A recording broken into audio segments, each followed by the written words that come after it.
Back when NCAA 14 was the only college football game we had, Texas was really in a very different place.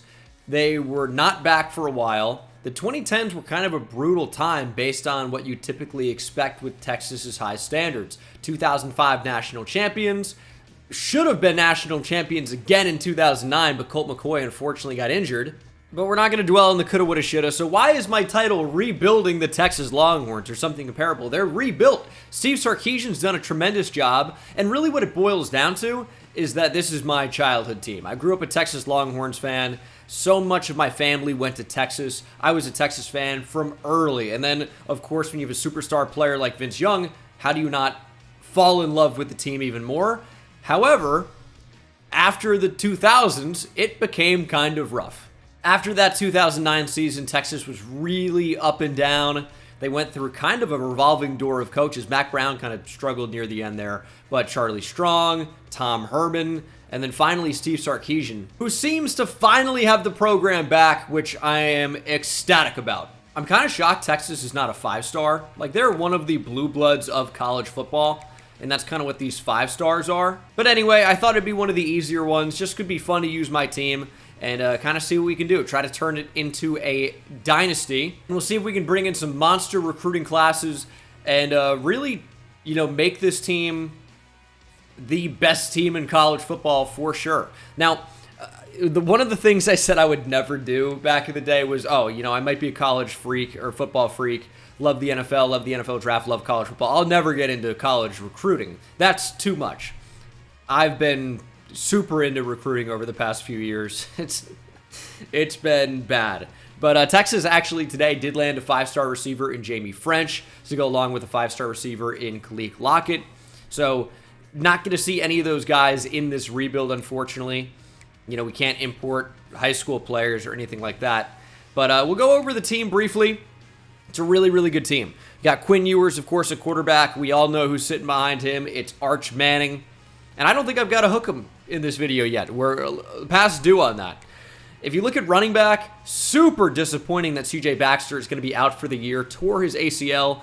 He'll be fine for us in this video, but we do have Jaden Blue as the backup / these guys are going to split carries, or we're going to split carries. Blue is one of the fastest players, really, in college football. Kind of surprising he has just 93 speed, but 96 acceleration is amazing.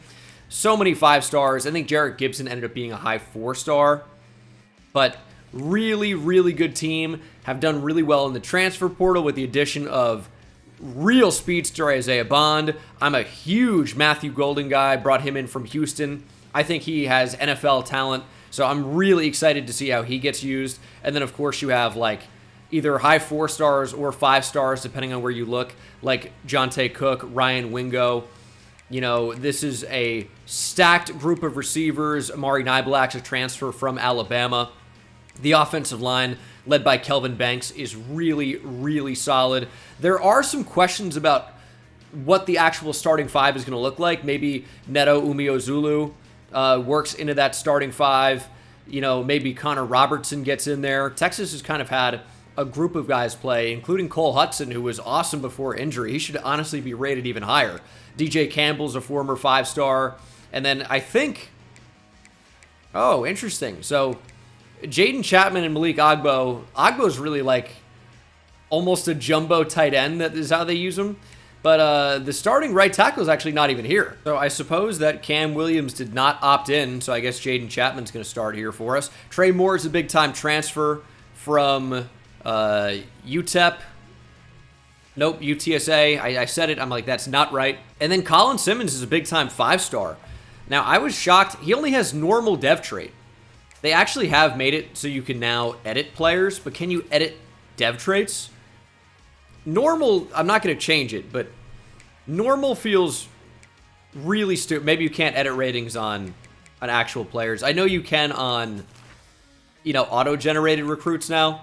But how is the former 5-star Colin Simmons a normal dev player? It seems ridiculous. But there are a bunch of really fun edge players. Colton Vosick, expect some big things from. Ethan Burke could end up being a really, really nice player. Barron Sorrell in there as well has been solid. Of course, you lose Byron Murphy and Tavondre Sweat, probably the two best interior defensive linemen in the draft last year and in college football last year. And you don't really have too many established pieces behind them. Alfred Collins has kind of always been that guy that you really hope would take a big step up, and it really hasn't happened. He made that huge play in the Colorado Bowl game, one-handed interception, and since then he's been pretty quiet. Of course, it brought in some transfers as well, like Bill Norton and Surveya, but Sydir Mitchell from New Jersey, hoping for big things from him. And then Darion Gillette is a freak athlete. I'm not going to talk about the entire team. Anthony Hill Jr. is a beast as well, as is Malik Muhammad. But I'm really excited about this team. A bunch of 5-stars all over the place. Xavier Filsamy. And it should be a really, really fun rebuild to do. You know, this is kind of like my excuse to just talk about Texas football for an hour or two, however long this video ends up being. I actually think Jahdae Barron is going to play corner now. So I guess we could move him to corner. Is it too late to do that? I think Jahdae Barron's going to play corner. Do we want him at corner, though? I don't know. He's been one of the best nickel corners in college football over the past several years. But I think he was even talking about potentially playing on the boundary. And that's part of why he came back. And this could also be a fun time to predict the Texas record here, because this is their actual schedule, of course. And it's an interesting one. I'm going to tell you, I expect them to win probably about 10 games. I could see 11. I could see 9. The toughest games on the schedule at Michigan, but Michigan got a lot worse. They lost a lot of talent. And then this stretch of Oklahoma in the Red River game, and then Georgia. You do get to host Georgia, but these games back-to-back, it's going to be a tough stretch. Oklahoma just beat the piss out of Temple tonight as I record this. And that's expected, their Temple. But I didn't really think Oklahoma was going to do too much this season. But they look all right. I know it's just Temple, but they look quite good with Jackson Arnold, and that defense was flying around. Georgia is obviously extremely tough. Probably will be at this Vanderbilt game going to Nashville. Or I certainly will be, so say hello if you see me.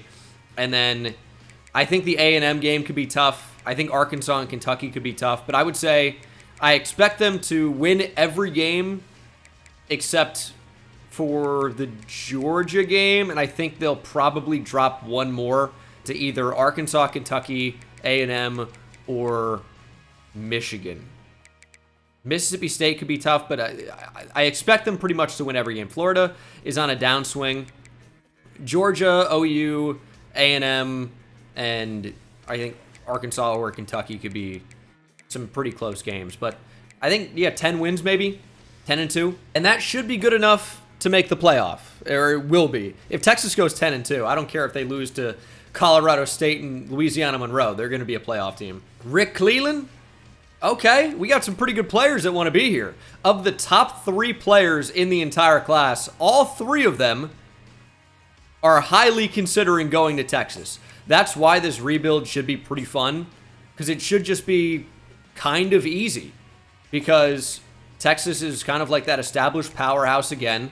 We know they've always had the resources, just haven't necessarily always been able to turn these top-tier prospects into really good college players, at least in the 2010s. We got a Umanura in here. One of my favorite players ever, O.C. Umanura, with the New York Giants. But we're pretty much just going to add everybody with interest. It's almost more than not here in the top 100. It's kind of insane. And it seems to be a different group of players and positions. So we're not even going to be, heavy at one position or another. Kind of just all over the place. And we really shouldn't have to recruit quarterback too much, because after Quinn Ewers, you have Arch Manning. Now, we could go ahead and look at Deshaun Demania, try to bring him in from Ohio, and he could wear the red shirt and then come in after Arch, because we should do more than a few seasons in this. So this first week is all about scouting. Hopefully we'll identify some really, really good players and then add them to our recruiting class. We have a ton of hours, even with the first-time head coach here, Gene Dangus, who I did not change the likeness there in the top right. But even with the first-year head coach, that's going to make recruiting slightly more difficult, right? But overall, it shouldn't be too much of a challenge. And we'll get more points, of course, as we go through more seasons. So I'm excited. This should be kind of easy. I don't know how it's going to work in simulation. I have not simulated even one game with College Football 25 so far, so I'm not sure how good this team's going to be, but expectations are sky high. I'll say that. Ooh, we're starting out with a gem safety with 94 speed. I'm not going to be able to show you guys everybody. This video is already going to be extremely long as it is, but you know, hopefully we're able to identify some really good players and add them to our class. That's the name of the game. We're already at risk of Isaiah Bond and Matthew Golden transferring. The season hasn't even started yet. They just transferred in. They don't want to leave. I promise you, they don't want to leave. Why would they want to leave? Also, I like that the 5 stars not really getting a ton of offers right now. We could wrap up. This is a 5-star gem, #1 player in the class. We can rip him out of Louisiana. I want this recruitment over now. I want it over yesterday. I want it over before the season even started.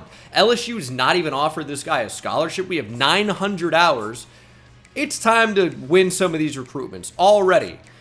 Now, we are going to be at a disadvantage compared to some of these other schools because they have more hours, probably, and they can put in more effort on individual players.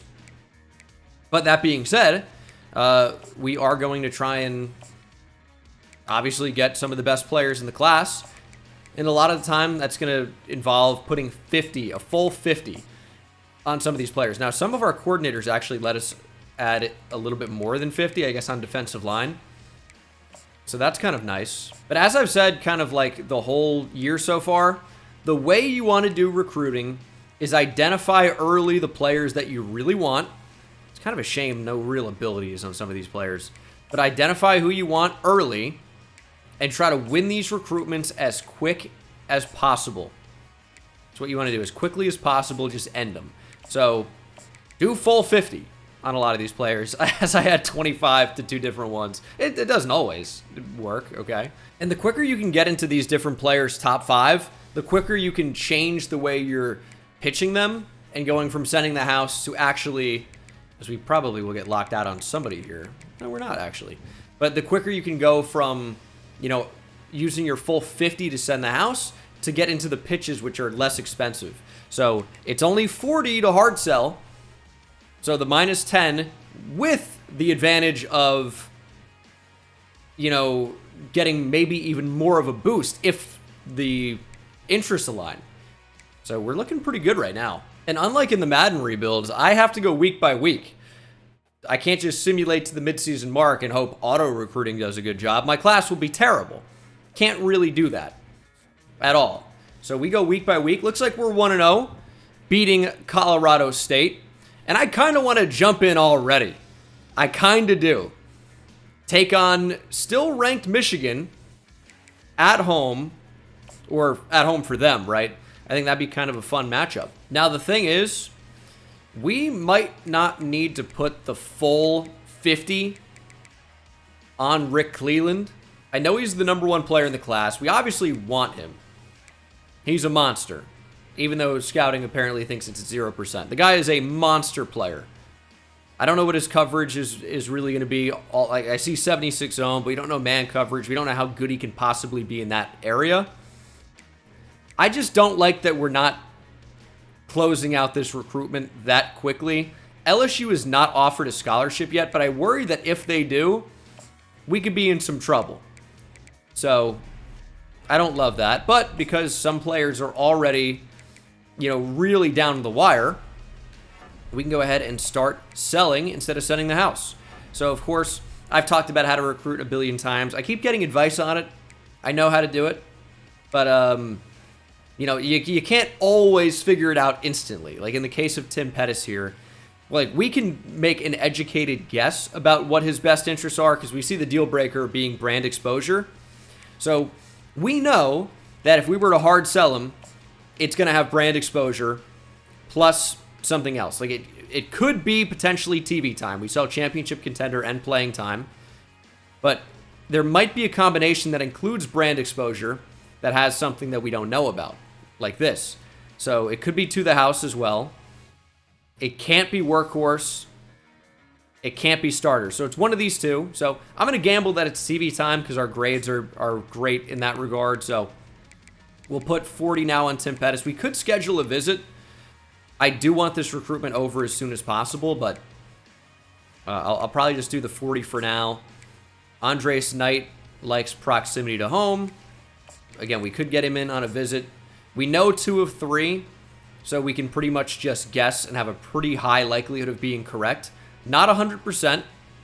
It's probably aspirational, though, but it could also be... No, it can't be that. Okay, so it's aspirational. That's what it's going to be. So I'm just going to leave it at 40 for now. I like the impact that gets. I'll change it and add more if I have to. But I'd like to use those 35 hours on either somebody else or maybe even multiple players. And we do need to potentially consider getting visits as well. We don't have the hours to do it right now. But I put him on Devin Buechele. Remember Shane Buechele? Texas legend. Not really. And I put 25 on Tua Taumau as well. The thing, or Taumau. Remember Jordan Taumau? What a player. But Texas loves the big humans on the offensive line. You got to be like 350 and up to get a chance. But we are going to be locked out on Dakota Fehoko at corner. Don't think we ever really tried to recruit him too hard. And then also Conrad Melvin, another corner. So corner is going to have to be a position we kind of go out and prioritize. And we did end up, unfortunately, losing to Michigan, which can happen. And we are 1-1. But we're really close to ending a lot of these recruitments for the players that I put the 40 on. You know, maybe Arizona State tries to make a push. We could add more, but it is time to, again, rearrange, take off, send the house, and start individually pitching some of these guys as we try to close out these recruitments. Deal breaker is pro potential. Again, we can pretty much just figure it out. So if you don't know, it's fairly self-explanatory, but, you know, look for pro potential, look for the possibilities with the question marks over the X's, and it really seems like it's going to be workhorse with the deal breaker we know, so it is 100% going to be workhorse, right? I mean, it's got to be. We only get 4 there it's showing, but I think that was the right one for sure.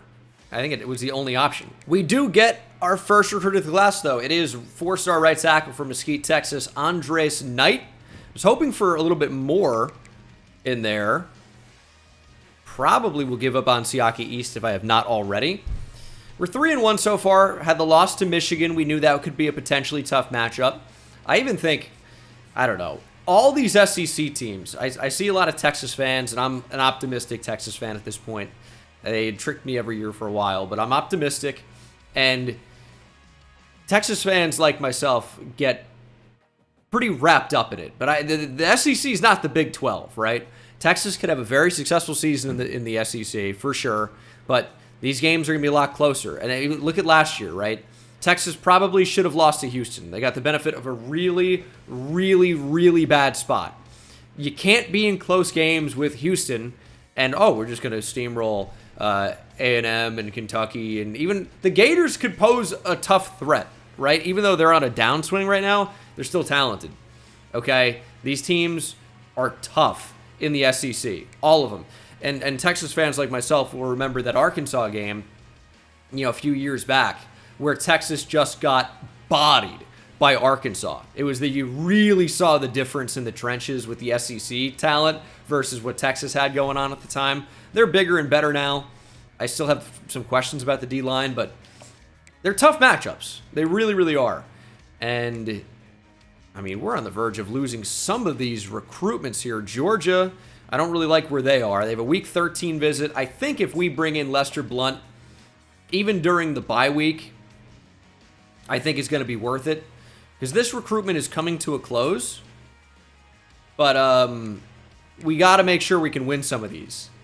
We're very, very close, but we're not quite there yet. In fact, I might have to... and we didn't even offer a scholarship on Fourier because he was a bust probably. We might even have to rearrange some points and just say, hey, we're giving up on somebody so that we can guarantee getting everybody else that we want. You know, Jimmy Hope with the Week 6 to Arizona State's a little bit scary, to be honest. We might have to just remove somebody from the board right now and say, hey, maybe another time. Or Matt Lindley is great, but we don't need to put a full 40 on him at this moment. Yeah, probably. I'll just do 5 and then take some points away from somewhere else. I still want to progress that. I still want to get that commitment, but it's not exactly super pressing at the moment. Andres Knight is a gem, by the way. 4-star, top 65 player in the class. Looks to be very good. Yeah, Siaki East, we actually were going after. That's just a player that we unfortunately don't get. That's just, we're going to have to make that tough call, which is okay. Plenty of fish in the sea, right? The fact that it's going to allow us to put way more players into our class, pretty much, is all that we need to see. Alabama now going after Rick Cleveland. Don't like that. Don't like it at all. And we're going to get plenty more points next week as well, because we're going to get some new commitments. We just have to weather the storm here for a minute. I'm afraid to take off some points. I think because we're already going after some running backs. Terrell Daly, okay, Terrell, is going to have to be somebody that we back off of a little bit for now. I don't really want to lose these players, right? But we need to stay in the battle on plenty of other players who are probably just a little bit more important at this moment. I don't know how Baylor's so high on Harvey Ream. They don't even have him on scholarship. Have not even offered a scholarship. How are they pacing? Okay, we need another visit. Or actually, Jimmy Hope needs 10 more points. We're going to have to continue to clear points, unfortunately. We'll take off 5 on Umanura. That recruitment has a while to go. And Tyree Sullivan, are we in your top 5 yet? We are. Okay, beautiful. We can rearrange. We can get some points. This is a wonderful thing. Also, are these videos just going to end up being recruiting simulator? I don't know. I mean, the rebuilds typically are simulation-based, but I do want to jump in. We'll probably do that when we get to the playoffs, if that ends up happening, of course. I'll tell you what, Angulo probably commits after this week anyway, but can we not get him in on the bye? Do we have 4 already? Ooh. Why are we not able to schedule him on a visit? Doesn't make any sense to me. Why would it be locked? I don't know. That's so bizarre. Well, I'm really worried that he's not going to commit. He's going to then visit Georgia, and then he's going to commit. Nah, you know what? It's week 5. No, we'll probably get him. Nah, I'm overthinking it. We're probably okay. But I for sure need to get Josh Davis in on a visit. Now, Angulo, unless he had a visit already scheduled for week 6. Oh, he did. He's going to Florida. They're just locked out. I didn't even see that. It's not a glitch. He's just, he locked them out before visiting. That's kind of funny. All right, well, we should be receiving a lot of positive news following this week. I'm thinking at least 2 commits. We'll have to see. There's Jimmy Hope. That also positive getting some of these guys committed early. We get more points back that we can use on other players. 4-star right tackle, Jimmy Hope. 4-star corner, Tim Pettis. We did get 2. Lester Blunt to Georgia? Wow. Before we could get him on campus even. I was saying that was funny. Well, damn, it's not that funny now. We were so close. Top 10 player in the nation. To be fair, from Georgia, this was going to be a really tough one to win. But we got him on a visit this week. Unfortunately, he is not going to be flipping. He's going to be at Georgia for sure. We freed up a lot of points with that, but we don't get Blunt, unfortunately. Illegal in the state of Texas anyway, but that doesn't stop plenty of people. What am I even saying? Georgia making quite a push for Angulo, and I think he's got a visit this week to Georgia. Oh, no, it's week 7. He's got a week 7 visit. Still, they're making up a ton of ground. Where are they making up all this ground from? Where are they getting this? So it's going to be a choice. Does he want to come to Texas more, or does he want to come to Georgia more? Go to Georgia. Those are the options. It's neck and neck. I unfortunately feel like it might end up being Georgia. The visit's not going to play an effect, so that is not what I'm worried about. But, I mean, we'll see. It's going to be a 50-50, really. A true 50-50. Okay, well, we got one big-time player, Tashawn Damania from Akron, Ohio, 5-star quarterback. We get Marquise Lanier, 4-star guard, which I don't like that we're not seeing another 5-star. Jermaine Smith, 4-star outside linebacker from California. Deion Clemens, 4-star wide receiver from Houston, which means, unfortunately, Angulo has picked Georgia. Writing was on the wall with that one, unfortunately. I said true 50-50, but Georgia had gained up too much ground even before a visit. It was going to be a really, really tough task for us to get him. And this is a player we went pretty all in on, and for it not to work is pretty heartbreaking. And if we want some big-time edge rushers, we are going to have to pivot. Rick Cleveland is the #1 player in the class. He is on the verge of committing, but we got a 5-star QB and 3 big 4-stars. We're going to get a lot of points back. That's going to be good not only for scouting, but also for securing some more commitments. We're in a great spot. Unfortunately, you can't get them all. And now that we're in the SEC, I mean, you can see we're going head-to-head trying to bring players out of the deep southeast.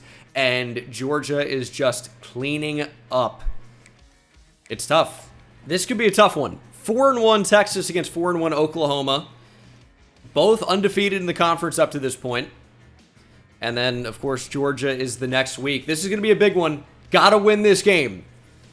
Can we beat Oklahoma? We do get 5-star safety Rick Cleveland from Baton Rouge. Imagine going in to a guy in the city where LSU is, dragging him out of Louisiana. Love it. Rick Cleveland, big 5-star. Got a 4-star defensive tackle, Tony Warrior. Love that. 4-star D tackle, Enrique Mangold. Oh, that's unfortunate. Josh Davis picks LSU. I keep not liking what I'm saying. Imagine going into Texas, and Texarkana is not close to Austin, at least, but God, it's really annoying to lose another big-time 5-star. Josh Davis to LSU. He's going to be going there. Added a running back to our board that we hadn't previously been going after. Same thing, another edge rusher. We got in too late. Couldn't make the top 8. And if we got in just a week earlier, we would have totally been there. What is Ohio State doing? Really making a push out of nowhere for this receiver. Where are they doing this from? How? How is this happening? That's going to be another disappointing recruitment to lose. But do beat Oklahoma, advance to 5-1. This is huge. Do have a pair of 5-stars, though, in the #4 class in the nation right now. 10 players already committed, and I think there's a pretty decent chance we could end up with the #1 class in the nation. We're in a pretty good position for it. If you look at everyone, we have 2 of the top 3. Unfortunately, Valemi Little is going to be going to Ohio State. That's just what's going to happen. I don't know where they're getting this big boost from, but that's what's going to happen. I think we could get Billy Johnson, probably a tight end at 6'3", 240. But we'll have to see. We're going to end up with a really good class one way or another. Just how good is it going to be? All right, you know what? This might as well be a playoff game. #3 Texas taking on #10 Georgia. Let's super sim, see if we can jump in, maybe make a big play happen. Now, we're not really passing for a lot of yards in simulation. That's why Isaiah Bond's potentially going to be transferring, which is probably, he's probably going to head to the draft anyway, right? So I'm not really upset about a transfer. We're up 14 now, 17-0. Georgia finally on the board, 17-10. We've kind of been stalled out a bit here. 17-13, 24-13. Need to get this offense back into gear here, as Georgia's not really that far behind. It's now a 3-point game as we go into the 4th quarter. This is not where we want to be. Who's got the football? Texas does. 2nd and 2, 4 minutes on the clock. Touchdown essentially wins the game. That's what we're playing for. Let's try to get it to Gunnar Helm. Little flip out to him. He's going to be stuffed. Let's try CJ Baxter. Decent block, and Baxter's going to get it. 12 rushes for 38 yards. Of course, is injured in real life, but he's good to go here in the game. The game doesn't know that he tore his ACL, thankfully. We can't play for a field goal here either. Cannot do it. That'd be going up by 6 late in the game. You're just incentivizing Georgia to score a touchdown and beat you with an extra point. So, definitely need to find the end zone. We do want to waste Georgia timeouts, but in college football 25, 40 seconds is almost too much time. You don't want to score with with 40 seconds left. That's wide open. Silas Bolden, don't score. Just go down. Georgia has called their final timeout. Now, if we do the math on this, we have not officially won the game yet, right? Because we could give Georgia the football back with about 20 seconds.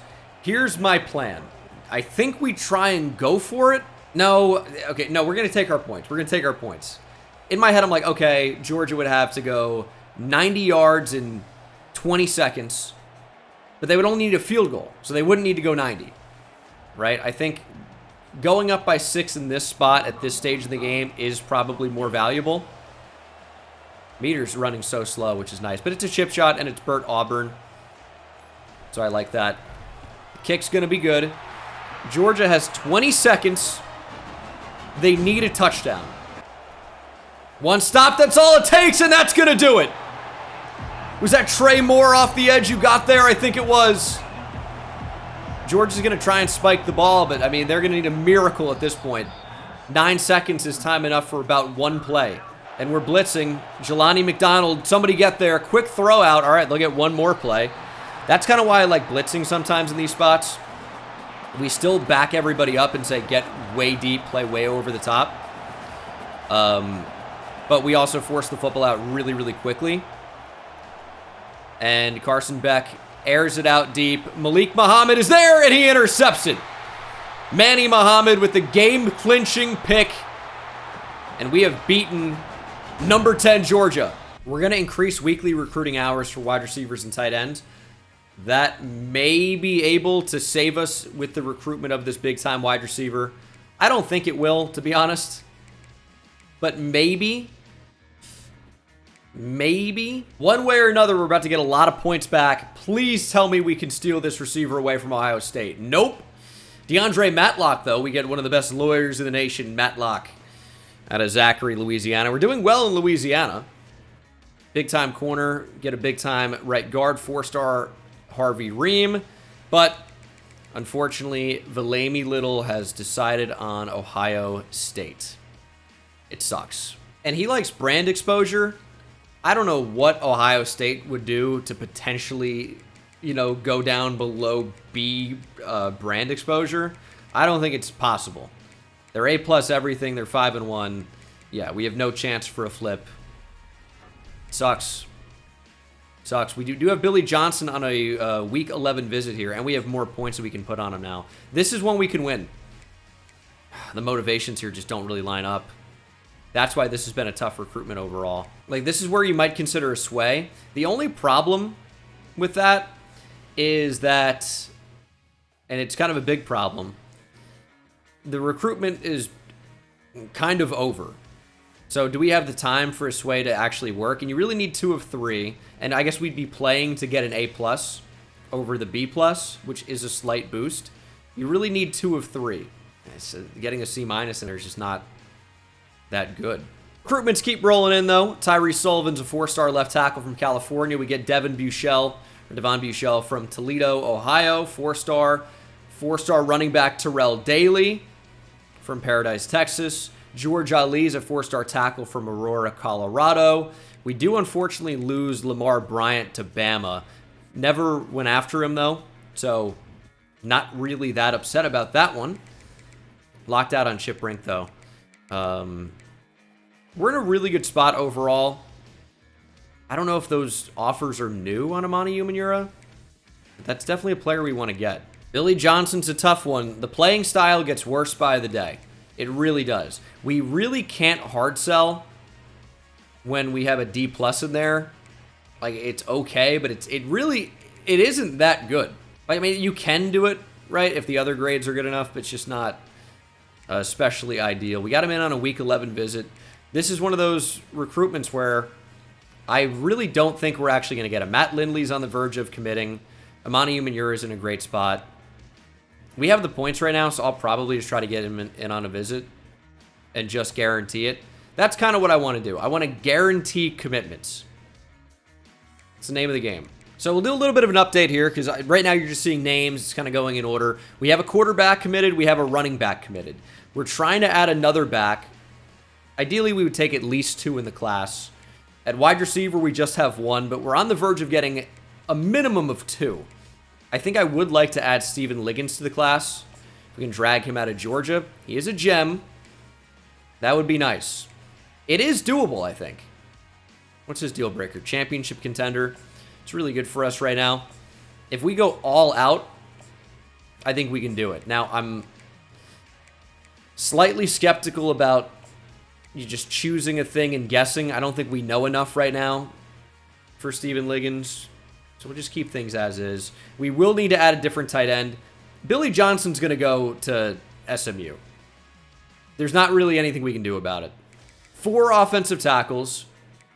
3 guards. I mean, we're really going crazy on the O-line. Might even add another. We have a center. We're done with offensive line recruiting. We're perfectly fine. D-line is a bit of a different issue. D-end is not good. We have 2 D tackles. Could definitely do better at outside linebacker. Please tell me Zeke Wiley's good. He does look really good, but is a bust. We'll probably try to bring him into the class anyway. We need linebacker badly. We don't have anything going on at linebacker, and Lawrence Thomas is definitely going to go to UH. So proximity to home is not going to help us. Corner is okay. Davion Herman, or German, is not going to be a member of our class. And then safety looks pretty good. Umanura is definitely going to join the class. I mean, almost certainly, right? So we're going to be good at safety. It's really the front 7 that needs the biggest boost at the moment. Matt Lindley, 4-star receiver from Pennsylvania, joins the class, as does Kevin Corley, a 4-star from Louisiana. We continue to do really well in Louisiana, but we get some pretty awful news regarding every other player. Golly. We're 7-1. Lawrence Thomas goes to UH. We knew that. Adrian Countess, who we recruited so hard the entire season, all of a sudden is just going to Auburn. Didn't get any of these guys in on visits, which I think, well, Billy Johnson was going to be, I think, week 11, but Countess, I don't think we ever got in on a visit. It picks Auburn instead, and pro potential is not going to change. SMU, I don't know what it was. Major proximity to home, but SMU, if you're going to SMU, Austin's not far away, right? It's like 3 hours from Dallas, where SMU is, area, to Austin. Maybe not even quite that much. And now it'd be 2 hours and 50 minutes. I'll tell you what, the internal geography skill is pretty incredible. I was going to say internal clock, but internal map? I mean, it is a clock in a way, just for distance and time to go that distance. All right, bear with me. People have been asking for this. It's literally going to be a minute, and you probably will be impressed. Here's GeoGuessr. I haven't really been playing as much. I know you guys have been asking, some of you, for videos on the 3rd channel, but it's not something I have time to do right now. I'm still pretty good. Maybe I can even region guess a little bit, but yeah, the talents not maybe as crazy as they once were back when I was playing regularly, but I'm still like half decent at the game, clearly. Ooh, a little US round. What are these plates? I don't know. Feels like Midwest-y. We have Chatham, Kent. Chatham sounds kind of familiar. Erie Street. I mean, Erie's not Pennsylvania. Or Erie is Pennsylvania, but this is not Pennsylvania. Any chance Canada ever? Single yellow line says it could be. I don't know. Has more of a US type of feel to it, though. Alright, I'm spending too long on this one. I know, I'm already losing interest. I actually think it might be Canada. I'm going to go Canada here. Could be the US. I'm going to go, like, outside of Toronto. And it was outside of Detroit in Canada. Doing pretty well here. This is going to be somewhere in Indonesia. Kind of feels like Borneo, Malay. I'm going to go somewhere in Kalimantan, but it wouldn't shock me if it were not. It actually is. I'm actually crushing this seed right now. This is about the best thing I could have done so far. I mean, I've got 17K at the moment, and this is like Alaska or Canada. Kind of a 50-50 probably. Honestly, for me, I'm going to go Canada again. I'm going to go near Kamloops. in British Columbia. It does end up being the U.S. Idaho, just south of Coeur d'Alene. But yeah, so for the people asking for GeoGuessr, there you go. You didn't expect that in this video, did you? We have the #1 class in the nation, 18 players committed. We're not really just trying to grab anyone at this point. We want the best players in the nation. So I don't need this to be a super, super big class, even if it does end up being the #1 class overall. I kind of just need great players. 435 hours now. We'll try to identify the best available players and get those guys committed in the class. It's so bizarre what's happening with LSU in this particular rebuild. They're getting everybody. Except for, you know, these are just players we added to the board too. Not really too important. I literally just added them, but we got locked out on Pleasance, who was actually a player I wanted. We just got in too late. Kevin Donahue, I definitely really wanted. We got in too late. Didn't know that we wanted him that badly until very recently. The class is pretty much done. I mean, we're pretty much to the point, as we're 8-1 now, we're pretty much to the point where we really can't add anybody because all the good guys just, oh shit, you're interested? Sorry, I'm going to be going elsewhere. So that kind of sucks, but that's what's happening right now. They're like, oh, sorry, I know said I was interested. I'm not actually. I wanted the offer, and then I'm going to commit somewhere else or lock you out instantly, like is the case with a number of these players I added. I told you I wanted to get better in the front seven, and I mean, yeah, we just got in too late. I even scheduled some visits. I mean, the running back looked awesome, and we don't necessarily really need running back, but we only have one in the class. I would potentially like to add another, but I still need to add better defensive linemen. I don't know. Maybe one of these guys is going to be sick. Maybe. Unlikely. Another offensive lineman, Tua Teamu from Orem, Utah. And we lose James Hogg to TCU. We have enough offensive linemen in the class at this point. Not really too upset about that one. 8-2. Do we lose to Arkansas? Brother. Kentucky's also ranked incredibly highly right now. Umanura is about to commit. That'll be another top 50 player to add to the class. We finally get Amani Umanura from Breaux Bridge, Louisiana. Top 50 player. Zeke Wiley, as I'm calling him, from Bakersfield, 4-star outside linebacker. We unfortunately do not get Alan Spires. He picks OU over Texas in the Houston area there in Cyprus. Okay. Locked out on Ibarra, that's fine. But we did find Donovan Carver, who looks really, really good. Just not a gem or anything, but looks really, really solid as a player. The recruiting class is basically full at this point. 9-2. So we do end up beating Kentucky. That was a really important game to win. Carver, check out this, though. But this is someone we could potentially get. 81 speed, 85 finesse moves, 81 tackle, 80 strength. I like that. I like that. Just pro potential. We can't really do much more than that right now. Teddy Bryant, we're not going to get. TJ Warmack, not going to get. But, I mean, we're trying to solidify this class. A number of good players in here. But really stinks to lose out on Alan Spires. We need corner, right? And, I mean, I guess Eric Doss is going to get added to the class. But, you know what? That's probably about fine.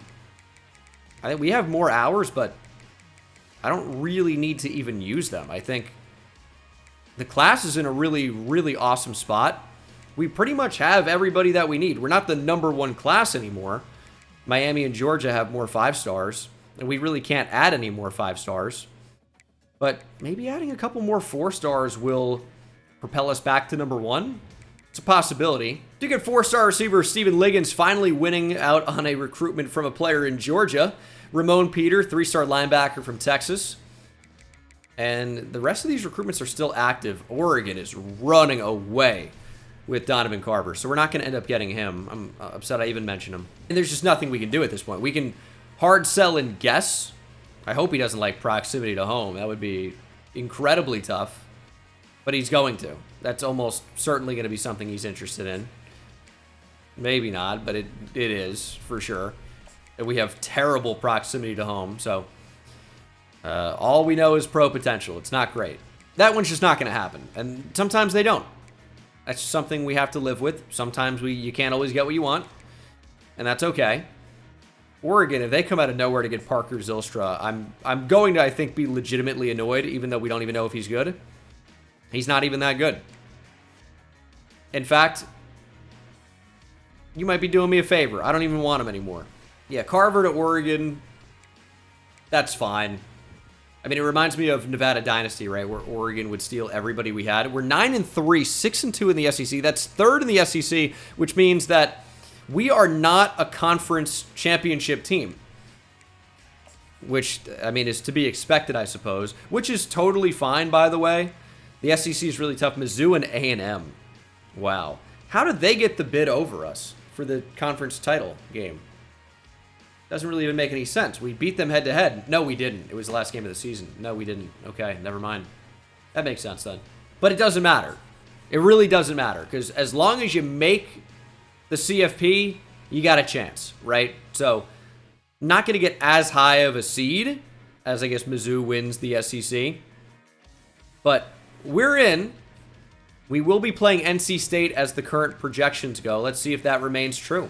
Eric Doss joins the class, 4-star corner from Florida. We get a 3-star running back from Georgia, Miles Onugiogu. It's a fun one. And Alex Machado joining the class would be nice. I don't think it's going to happen. And Isaiah Bond's going to transfer almost for sure. Jalen Milroe wins the Heisman.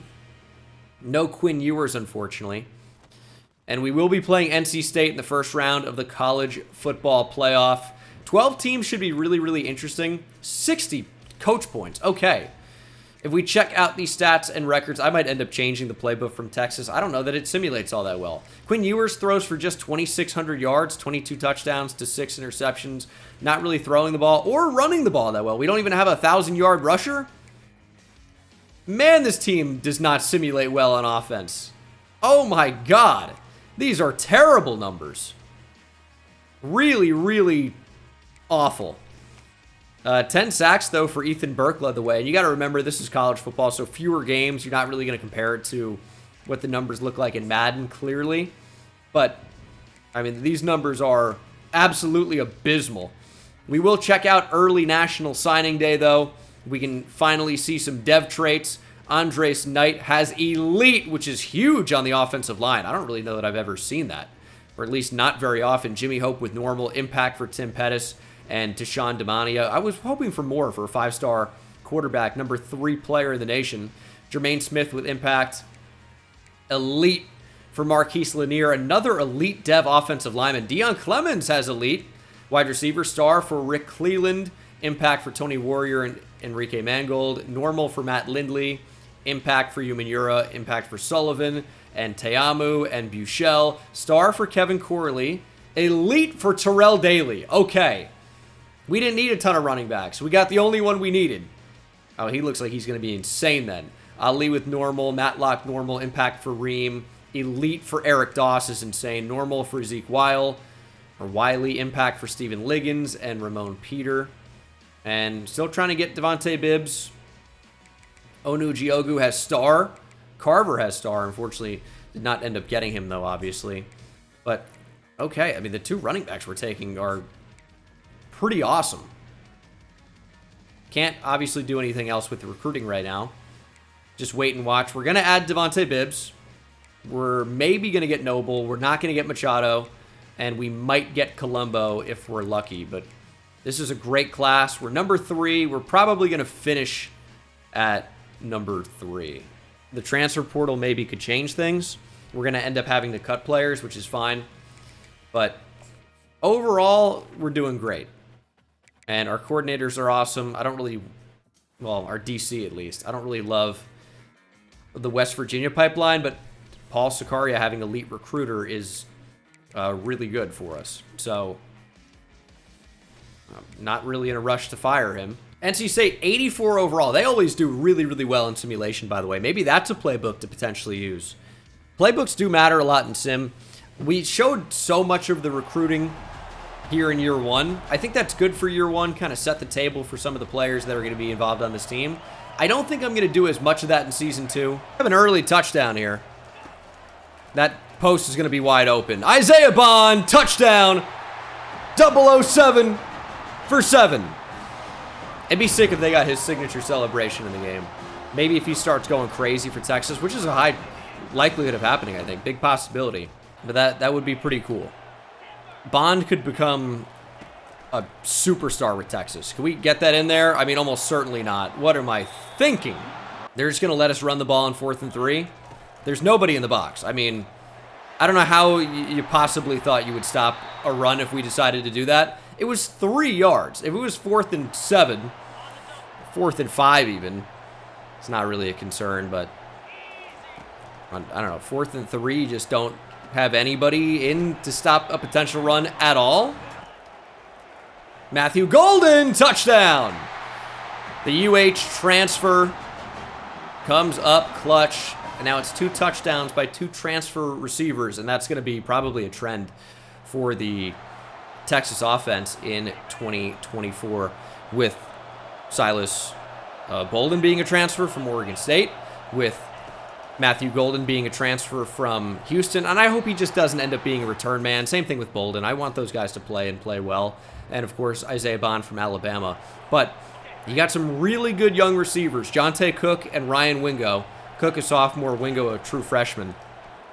I think those guys are going to fight for some playtime. I don't know what that decision possibly was from me. Just throw a jump ball in double coverage to Juan Davis. That can't ever be the play. Anything but number 2. Maybe that would have worked better. That was the idea. I felt like it was too much of saying number 2. All right, we're gonna get sacked almost. Here's what we need to do, right? Ooh, little blitz. Max protect. And one of our freaks will win down the field. There goes Silas Bolden. He did what we said he was going to do. Just throw a streak every play. The receiving core is too fast. It's crazy that you have Xavier Worthy, who broke the combine 40-yard dash record, right? And you have Adonai Mitchell, who ran in the 4.3s. And the receiving core this year might just be faster than it was last year. The whole team even. I mean, it just seems absurd to even suggest that, but I think it's true, as we're going to have a fumble and NC State is going to get the football.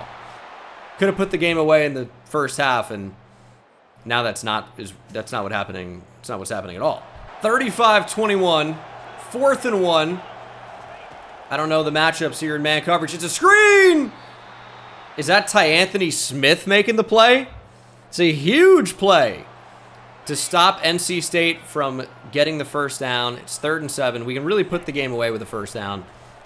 And we're going to settle for a touchdown. It's number 3 for Matthew Golden. The Golden Child with the 3-peat in Austin. Oh yeah, we win, by the way. 42-28. There you go. You do get Devontae Bibbs from Jackson, Mississippi. And he's better than a typical 3-star. He's a 3-star gem linebacker. Pretty good athlete as well. Like that. Okay, we get a chance to avenge a loss. Michigan in week 2. And they're going to get home field advantage again, right? Oh, no, it's a Rose Bowl game. So they're the home team, but they're not the home team. It's just only stadium specific for the first round. I'm still going to have to get used to the way this new college football playoff works with 12 teams, because previously there had been 0 home games, right? 0 home games in the college football playoff. They were all neutral site, right? And now that's not the case. So first round at the place, wherever you are, at your home field if you are the higher seeded team. And the quarterfinals, of course this makes sense. You get individual neutral site bowl games. Okay. All right, Rose Bowl, Texas, Michigan, in Pasadena, if I remember correctly. Here we go. Let's start out on a nice note. Just bomb them over the top. There's Golden. Torching from the slot. Let's go. We have a chance to avenge our loss. Here's the thing about Michigan is their D-line's kind of insane, right? They have Mason Graham, who could be a top 5 pick next year. He is a freak. No, CJ, block somebody! Dude, that's crazy. And a mutual of mine on NFL Draft Twitter, AJ Schulte, actually wrote an article about a player I was not familiar with. Jayshon Barham, but Barham probably, is a linebacker that transferred from Maryland to Michigan that apparently is pretty legit. So he'll be a player I'll be excited to watch this next season. Didn't see any film on him in the past year, so I'm excited to see how he fits into the Michigan defense from Maryland. I guess probably taking over for that Junior Colson spot, and we'll see how he plays, but apparently could be fairly legit, which I'm excited about, and that is not where I thought that was going at all. We just had like 4 throws in a row, it felt like. Not 4, but 3 throws in a row just not go where I wanted when the checkdowns were fairly open. That's a little bit annoying, but I mean, they could have been picked. Also, like, CJ Baxter couldn't even get out of the backfield. Super annoying sometimes. I'm just so tired of the bumping. I get that players get bumped in real life, but it's incessant in these games, Madden, College Football 25. It doesn't happen this often. Like, running backs are not struggling to the ultimate level to actually... That's going to be a seed from Orgy. Actually, you know what? A lot of seeds flying at Orgies typically. Alex Orgy, man. What a throw, though. What a throw. That was something. I don't even know what I was saying. Completely forgot. Oh, yeah, the player's getting bumped. It happens way too often, man. Unless it's a block and release, I don't want to see it happening 80% of the time. Orgy throw into the end zone. Yeah, great job to step up and play the football. I'm going to be sick. Oh, they're all out blitzing. Get the ball out. Can we even give a receiver a chance, Quinn? God dang, it's like watching actual Texas football. Dude, I mean, this is like, actually now it's several throws in a row that have not been close to my receivers. It's super annoying. I get why, but that doesn't make it more annoying. Quinn's fumbled. It's recovered by Michigan. Oh, I mean, it's looking like the beginning of the end. Big third down, make a stop. This is very, very bad. 3rd and 14. We're going to play more conservatively. Just play to allow the field goal, I would say. Taking a shot to the end zone. Intercepted, Gavin Holmes. All right. He is redeemed from earlier in the year. We need some points. Down by 11. 21-17 before the half, though, wouldn't look very bad at all. Yeah, it was pretty slow developing. Another just incomplete throw. I mean, I get that these are not the easiest of throws, but I sure would appreciate an accurate one.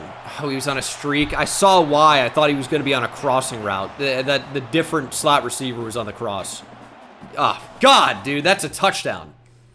Probably is actually an inaccurate throw, but could have been nice. That's devastating. We're down 28-10.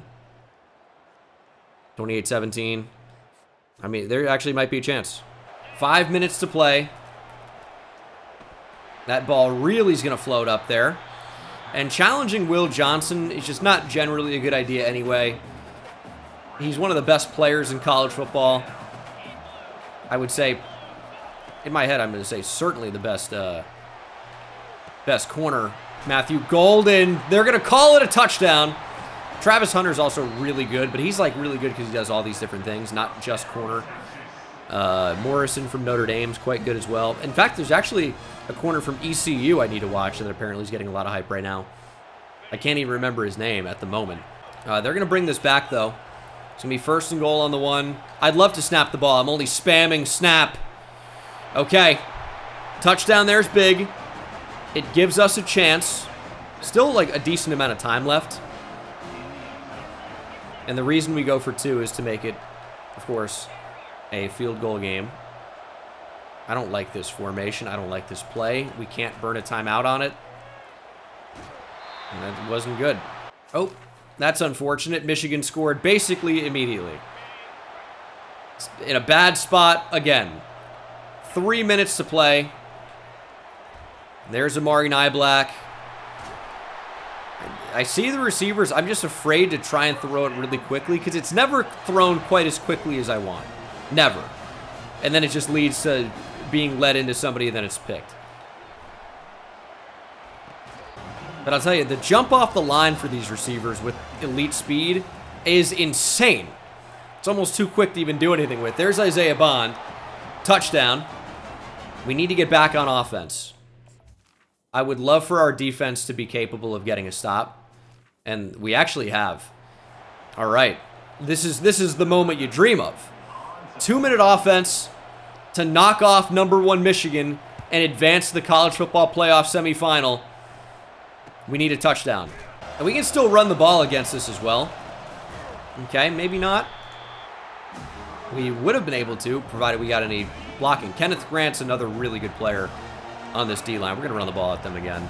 The Michigan defense is still loaded. Their offense, I am curious about, and we just can't run the ball against them right now. They're going insane. I don't mind running the ball in these spots. We just can't. They're better up front, which is unfortunate. But yeah, Michigan's still incredibly talented overall. It honestly feels a little bit, not the exact same, right? But it feels a little bit like FSU. Oh no. FSU without Jordan Travis. I just don't know what to expect of the offense at all. I really don't. And offense, good offense can be good for scoring points, I found. Now, I don't have those skills, clearly. I don't know what I'm doing in this spot. I'm actually freaking out. I don't feel good about throwing the ball instantly. That actually works! Isaiah Bond up the seam! We're going down at the 1. I want to take some time off the clock. Down at the 1-yard line, Isaiah Bond has put us in position to win the Rose Bowl. Oh, they're gearing up to stop the run. So we're not going to run it. We have 2 timeouts. Time not really a factor at this point. But we do have to snap it. That's not going to be complete. Although I was totally fine with an incompletion in that spot. 7 seconds to go. We're going to try to sneak it across. It's a great defensive line, but it's not enough. Kenneth Grant cannot make the play. Ewers is in for the score. And we're going to go up here potentially by a field goal if we're able to get the 2-point conversion. Let's see it. Fake pitch. Wide open. Isaiah Bond is in. Michigan will need a touchdown to win. And a field goal is not really even on the table. I mean, it kind of is. If you somehow in 5 seconds, and that's not even an option anymore. Unless he would have had an insane return. He wouldn't have been able to get there in 6 seconds. They need a touchdown. That's it. Forget what I was saying. Already, the field goal is not an option. That was essentially what I was getting at. Maybe in 5 seconds if they had... No, they couldn't have. Where's the ref going? What am I seeing? How is that completed? Game over. Michigan goes down to the hands of the Longhorns. Or the Hooves, maybe. Hooves. Why does that feel like a really odd word to say at the moment? Hooves just sounds bizarre. But that's it. That's how you say it, because it's a hoof, right? Anyway. Welcome to the channel. It's been an interesting one. No question about that. Isaiah Bond will be transferring, I'm sure. But our season continues. Matthew Golden goes for 225 and 2 touchdowns, by the way. What an effort. He is your National Offensive Player of the Week for that reason. This doesn't feel fair. UCF? All right, you know what? Power to them. I mean, they went 12-2. But with that schedule, I don't know. Okay, here we go. Up 3-0. I don't think UCF should be able to hang personally, but they're going to hang surely. 17-7, 24-7, 24-14 as we approach halftime. It's 31-14. They're actually not hanging. And maybe I should use different terminology. Feels like that could be misconstrued. But no, this game's actually over. I mean, they're getting murdered, which is what should happen. 51-21 is your final. And your Texas Longhorns will play for a shot at a national championship. That was a bye week. That's cool. Quinn Ewers threw for 429 and 6 touchdowns, and still Isaiah Bond and Matthew Golden won a transfer. That's an unbelievable performance. And it's going to be Texas-Oregon, my nemesis, dude. I hate Oregon in college football 25. There's no team I hate as much as Oregon. 14-2, 8-1 in the Big Ten. 88 overall. I mean, we're perfectly even everywhere. Same overall offense, same overall defense. Let's see what happens. Okay, national championship on the line. Oregon up early 7-0. We need to find the scoreboard, please. 14-0, 21-0. It is a flood. Not going especially well. 21-10. Got the football, though. Ewers with a throwaway. 40 seconds to go here in the first half. We need a touchdown. You know, Jesus, gonna get sacked. Would have thought that we'd have an easy slant with Silas Bolden just open instantly, and that didn't end up happening. Our backup options didn't really seem so good. 3rd and 11. Bond, get it out there! Nice throw from Ewers. We needed him to make a throw. Oh my goodness. Bond is so fast that the window closes, I mean, almost instantly, to be honest, right? So that was tough, but we're going to end up going down by 1, but we have the football, and we're going to punt from our own 32. Yeah, that's smart. That'd be a smart thing to do. Don't go for it here. Oh, I'm totally going to. So stupid. But they couldn't cover everybody. Is either Baxter or Golden. The linebacker chose Baxter. Why did we go for it in that spot? It's asking to lose a national championship, really. Or win one. Got to be aggressive. That's a little bit too aggressive, though. Lob it up. Isaiah Bond. 007 makes the catch. This is some craziness, but in the best possible way. That's huge. That's not the corner route I want. Okay. We're going to get sacked. Yeah, that's about right. 2nd and goal from the 16. It's exactly where you want all your end goal situations to be from. That's kind of more the corner route I'm looking for. Approaching the end of the 3rd quarter. 3rd and goal. Can we get that there? Oh my God, it's in the hands of Golden. He can't hang on. It was a really tight window. It was leading into traffic, but it got there, and the play was not made. 4th quarter. We're going to take the lead with a field goal, but Oregon takes it right back. We have 3 minutes to play on the 14-yard line. This is kind of an interesting spot. 2nd and 12. I mean, a field goal gives us the lead, but we don't really just want the lead. Tried to slide with Ewers. Really did. Thankfully, we didn't, because it gives us the ball down at the 1-yard line. Ewers could have fumbled, though. That would have been devastating. Would have been absolutely devastating. Baxter cannot find the end zone. How were we not able to? Let's try this. There's a flag. Offsides, maybe? I'd love to be able to use momentum one time ever. Offsides. All right. 2nd goal from the 1. Jaden Blue, touchdown. We couldn't, like, just try to chew up the entire clock. There wasn't enough space on the field for that to happen. So I tried to score as quickly as possible so that if Oregon scores and takes the lead, we have a chance to answer, because 2.5 minutes is a lot of time here on College Football 25. 2-point conversion makes it a touchdown game, though, and Oregon has answered basically instantly. That's how that goes. It took them less than 30 seconds. We've got the football back. Any type of points wins the game. Ewers going to take off. Nothing but space. Everyone forgot about the quarterback. All we need, we're going to do 2 clock for 1 play. All we need is a field goal. That's it. Touchdown would be cool. They're not covering Quinn Ewers. You can't just go man coverage across the board and forget about the quarterback, drop everybody back. You're going to be in trouble. They keep forgetting about the QB. They keep paying the price. Just over a minute to play.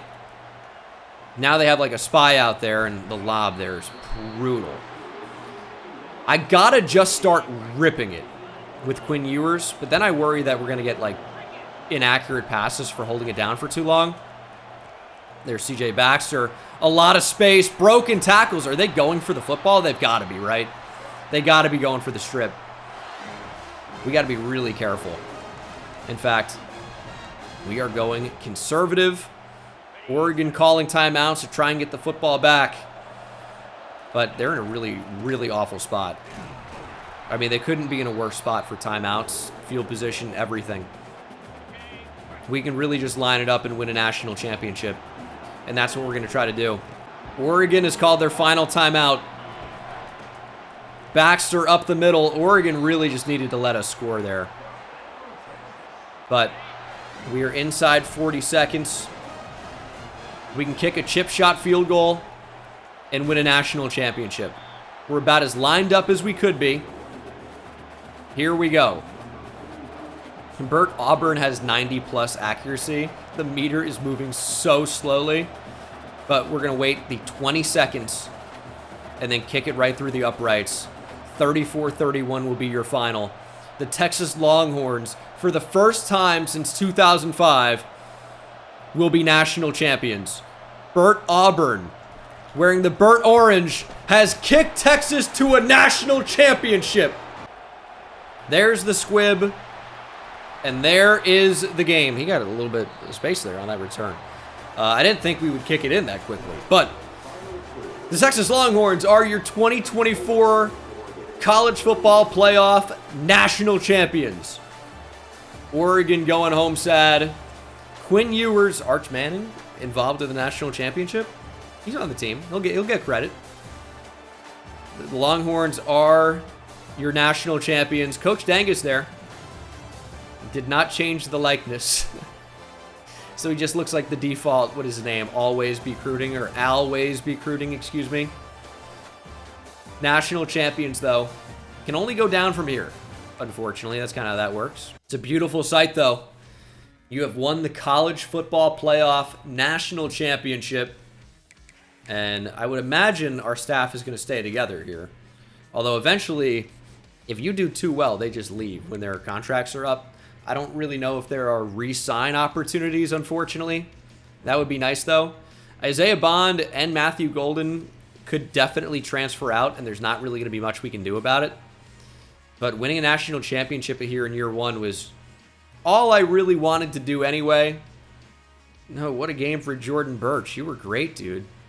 Congrats on the great game. We do have the lead on George Colombo, though. Would be a good defensive end to add to the mix. I didn't realize how much we were going to need receiver because... Ooh, a lot is happening here. Although, some interesting things. Isaiah Bond absolutely does want to transfer, but Matthew Golden does not. Silas Bolden graduates. I'm going to try and persuade Isaiah Bond, and he's not been persuaded. The real interesting one, though, is Quinn Ewers. Kelvin Banks is gone. That was for sure. We can guarantee Trey Moore back, so yes. Welcome back, Trey Moore. Losing Isaiah Bond sucks, but it was known. Aaron Bryant can transfer. Trey Wisner, I don't really care about, to be honest. Sorry, but we have other guys we want to play. The interesting one's Quinn Ewers, and I think we want him back. I know he's not been persuaded with high persuasion chance. I mean, that makes sense, but that he wouldn't want to come back, but I would have wanted him back. That could have been a 95 overall plus QB. I mean, I like that Arch Manning's going to get a shot now, but still, dude, it would have been nice to have a 90 plus overall player at QB, although Arch is probably going to be in that type of range anyway. Draft results. Does Quinn get into the first round? He does not. Kelvin Banks Jr., of course, is a first-round pick. Andrew Bakuba goes in the 4th. Didn't really talk about him. Clemson transfer. I have high hopes for him as well. Another one of those guys that's had his experience playing corner and safety. Alfred Collins, Jahdae Barron, and Silas Bolden all drafted. Jahdae Barron, I think, is going to go higher than round 5, but we'll see what happens. Slot corners are never that highly, sought after, but such an important position. They're going higher lately, but more round 2 type of deal than round 1. You typically don't see the smaller corners going round 1. But transfer portal, we might have some interest here from a couple of top players. Corey Foreman, I believe, was a former USC 5-star. Did he transfer to Fresno State? He did. Interesting. Let's bring in Jack Velling. We need an upgraded tight end for sure. We could potentially bring in a corner as well. Oh, I was going to say Will Howard. It's Walker Howard. Of course, Ole Miss. I didn't even see that. I definitely don't need a quarterback. We don't really even need offensive line either. I mean, we can take a look. Thought this was Brew McCoy for a second. Didn't look at the position and didn't see Akron either. That's been a fun thing with Texas. I don't even know what we need. I mean, tackle potentially, right? Running back, not really. Cornerback, maybe. Corey Foreman, we could maybe take a look at. George Colombo is all but going to commit. I don't really think I want to bring in another edge rusher, so I don't think that Corey Foreman's going to be an option for me. I mean, we could get him if we wanted, probably, but I just don't really think that's something I want to do. So, just kind of comfortable with where we are. And, I mean, we're in a great spot. Colombo is going to commit for sure. And he'll choose us over OU, which is always nice. Getting Alex Machado could be a different issue, though. We will try. And we're going to be able to make a pretty good push. But it might just not be enough, or not be enough in the end. We're behind by a little bit too much with not that much time to go. And that is slightly concerning. Bust for Matt Noble, but he looks really good. Still probably want him in the class, to be honest. He's going to have normal dev, though. We don't need him right now. Maybe not. I don't know. Let's see what we need the most. So Quinn's gone. I wish they wouldn't even show him anymore. I want to see what we have going on in the future. There is a screen where I can see it, but I'm just looking at this one. We could actually take another running back, to be honest, but no, we've recruited some, so that's not really an issue. Wide receiver, I think, is going to be okay. Got a lot there. I do kind of want to bring in another tight end. Tackle could be a need. I would say tackle. We definitely need to add a tackle. And we're going to end up having to cut some players as well, probably. But that's okay. That's totally fine. We're bringing in some new players. We do end up getting Alex Machado from Las Vegas, Nevada, which is nice. Matthew Golden sticking around is pretty cool as well. Losing him and Bond would have been very bad. Colombo is going to be committing, so that's really cool. I don't think he's going to choose OU. If they scheduled him for a week 2 visit, maybe, but they didn't. Jack Velling, we don't necessarily really need, but would be a nice player to add, so I'm kind of going for it. Kind of the same thing with the corner. Don't really need him, but it could be nice. And then kind of just some upgrades on the O-line. So we're in a pretty good spot overall. We're bringing in a pretty huge recruiting class, not just in quantity, but obviously quality as well. Getting a lot of really good players. George Colombo does end up committing. Ooh, Jack Walsh picks Michigan. That's okay. That one I'm not really too upset about. We do need the tackle, though. Losing Kelvin Banks is bad. I would like an instant starter right away. Velling's going to choose Ohio State. Not really too mad about that. But again, I do want Cage Casey, and I'm not even sure that's going to happen at this point. So we're not going to get the tight end, which is fine. We probably won't even get the tackle, to be honest, which is all right. We do get the corner, Elijah Jackson. We do get the tackle, Cage Casey. All right. I'll take 2 of 3. We still have Amari Nyblack for another year, so I'm actually very okay with that. We won the national championship. We're bringing in a lot of new players, but what a tremendous class this is. It honestly could be the #1 class in the nation now after a great transfer portal, but no, it is number 3. National Signing Day. We went over some of the development traits already, so not really going to spend too much time on that, but we'll check it out from the bottom. Cage Casey with impact. Same thing for Elijah Jackson. Only normal for George Colombo. And I think we already know about the depth traits here. Although Machado has star, we may not have known that. Devontae Bibbs with star. Eric Doss with elite. Yeah, I think we already knew that. But very, very nice class. Ooh, Miles, even with star dev, is a 63 overall running back. But he's actually not awful at outside linebacker or defensive end. Well, is he 5'10"? 225? I mean, maybe linebacker. You're not going to play defensive end. That's crazy. 80 pursuit, 70 tackle. Coverage is pretty bad. I mean, we do kind of need more depth at linebacker. I kind of want to move Anthony Hill to middle linebacker, by the way. All right, we'll make him a left outside linebacker. Terrell Daly is a 73 overall running back. and that's where he's going to play. And Devontae Bibbs is likely going to be a middle linebacker for us. He's a higher overall at outside linebacker. You know what? If I move him to right outside linebacker, where he's a 74 overall freshman, which is quite good. I like that a lot. We'll just move Anthony Hill to inside linebacker, I would say. And then, yeah. I mean, I just think he's going to play more of an impact there. I know he's a great blitzer. But I think I would prefer him at inside linebacker. He's got 85 power moves. Like, the coverage is pretty good, too. I just think he would play more of an impact on the inside for me. So that's what we're going to do. That makes outside linebacker look significantly worse. We only have freshmen out there, true freshmen. But I think what I'll do, platinum quick jump for Darion Gillette. I think what I'm going to do is move Leonga Lafau to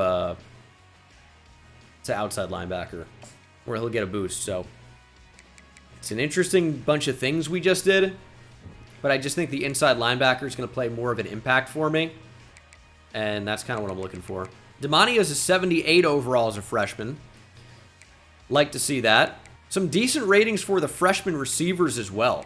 Now, they're going to get passed up probably, although I might just end up encouraging transfers for Parker Livingstone, Freddie Dubose Jr., and Aaron Butler. We have a lot of receivers. The position changes, just going through my thought process, it's too long and it's too boring. So I just cut a bunch of stuff out, you can imagine. And we'll check out the training results. We moved the offensive line around to get the best possible combination of overall points, really. That was the big focus. And the O-line is just not good right now. It is not good at all. So we're going to try and get them to get an off-season training boost. Just losing Kelvin Banks and Jake Majors really hurt us. And hopefully the training results were not already factored in before that happened. Big overall boost. It'd be nice if you could actually see, but CJ Baxter was an 88. He's up now to a 94 overall and doesn't really have any position caps, at least not at anything that's impactful at all. So he's going to be absolutely insane. Malik Muhammad up to a 93. Arch Manning did not go up. He's got star dev. He's got no position caps. He's actually probably faster than 76 speed as well, but otherwise is rated insanely well. I'm confused why he didn't get any type of an upgrade at all. I mean, the running back's got a nice boost overall. At receiver, marginal boosts. Freddie Dubose went up to an 80. He was a 67. Why did Freddie Dubose Jr. get such a massive boost? It's so random sometimes. I have no idea. Well, he's up a ton. I guess he's going to probably end up making the team now. Trevor Gooseby is up like 10 overall points. Okay. Well, he probably just starts now over the transfer cage Casey. I mean, how can I not, right? Malik Agbo up to an 84. DJ Campbell up to a 90. Love that. Might even just start Brandon Baker over Jaden Chapman, to be honest. Trey Moore up to a 92. Justice Finkley got a big boost. Colin Simmons having normal dev is, I think, hurting him significantly. The D-tackle's got kind of a boost. Nothing crazy. Moved Anthony Hill to middle linebacker and LaFau to outside linebacker. I just think Anthony Hill's going to play more of an impact in Sim in that spot. Javion Cole is up to an 85. Okay. Of course, the true freshman, Eric Doss. A lot of these guys are going to get redshirted, but an 82 overall as a freshman's insane. He has 98 speed, by the way. Oh, my goodness. Safety is significantly worse. We lose Burt Auburn, but we have Will Stone, who's maybe more of a kickoff specialist. But that's okay. And we'll get ready to start this next season. Of course, going to stay in the SEC. Really not that many cuts to make, to be honest. Really not that many. At running back, I think we're going to keep everybody, but Christian Clark would be the one. And we're going to just clear out wide receiver a little bit. We just simply don't need this many. Lance St. Louis is a long snapper. I'm sorry, but don't really need that. They've really crushed Colin Simmons by giving him normal dev. That still feels crazy to me. Just a 5-star that was that highly regarded. Also, Santana Wilson is the son of Adrian Wilson. So that's kind of a cool storyline. But he is likely never going to see the field for me. But I also don't need to carry multiple punters. So he catches a break. He stays alive. But Season 2 is going to look a lot different, I think, in this recording than Season 1 did. We are just not going to spend nearly as much time week by week going through each recruiting thing. You'll probably just see when we get new commits, I would imagine. I think I will show that. But we'll see at the very start here. The number 1 player in the class is a big-time receiver that wants to be here. I would add a receiver, maybe even 2, but I don't want to add that many. I'm just trying to add the best players in the class. I don't need a big class, especially not after last class. I just need really, really good players. Okay, I'll show this guy because I haven't seen a lot of 90-plus scrambling quarterbacks after the update. Antonio Edmond can play. So it's week 3. We have yet to play a game. Scheduled it in such a way that is unrealistic, but that's fine. Wanted to focus on recruiting here early. We should beat UTEP comfortably, to be honest, and the recruits should start rolling in. There's the first one. 4-star outside linebacker Bradley Montgomery from Opelousas, Louisiana, and 4-star linebacker Shaquille Childers from Scottsdale. So that's a really good start for us. This could be a truly legendary recruiting class if all goes well. Now, we do have number 8 Ohio State on the schedule to start, so it's not super great. Not all is well in the world, but we're in a really good spot for Antonio Edmond, the 5-star quarterback. We're in a good spot on multiple 5-star running backs. Marvin Lutman's going to commit probably to us over Ohio State after this game, which is really cool. This is a big game. 2 undefeated teams going at it here very early in the year, back-to-back, 2 Big 10 opponents on the road. We do get a 5-star running back from Conroe, Marvin Lutman, and a 4-star corner, Kerry Rowe from Louisiana, 4-star right tackle, Greg Renfrey from Arkansas. As I said, this class has real potential to be unbelievable, and I like where we are. Even the 4-stars are really good players, some gems in there as well. CJ Baxter with quite the game, by the way, against Ohio State. With 3 touchdowns, you would expect a win, but we lost, and now we have Georgia. Okay, well, all right. Kind of a rug pull moment. We're unfortunately going to lose out on maybe a recruit or 2. But other than that, we're doing really, really well. Just in kind of a weird spot right now with a couple of players. We do get a 5-star outside linebacker, Quentin Addington from Miami. Quentin Addington is an off-ball player, I believe. Alani Creech, 4-star corner from Tennessee. We got a 4-star tight end from Houston, Manny Tejeda. Really, really good. Now, McLaurin, we knew we were going to lose. We gave up on him, I thought. And we're also on the verge of losing a 5-star defensive end. So we're 1-2. It's a very tough start to the year, though. Ohio State and then Georgia. Ugh.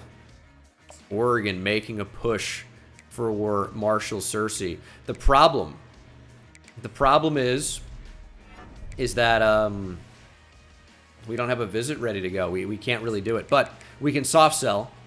So that works out well. I actually forgot to put soft sell on top of the hard sell. So I still would recommend it, even if you have 2 of 3. If we can get athletic facilities and brand exposure on the same deal, it makes sense. Also, starter would be fine too. But starter's the only one that has 2 for us. No, Addington actually is an on-ball player, if you want to call him that. Power rusher. I don't know why I thought he was an off-ball player. No, he's a freak. He's got platinum quick jump. Amazing player. We did actually surpass Georgia, though, for Quentin Rubin. This is the guy I thought we were going to lose, but maybe not. Maybe we actually have a chance. So many safeties in this class. We don't really need safety like that, though. That's the only thing. Like, we don't need 10 safeties, but the safeties look pretty awesome. There's so many safeties. Well, regardless of whether we beat Mississippi State or not, the week has gone fairly well as we dragged a big 5-star out of South Florida of Oklahoma.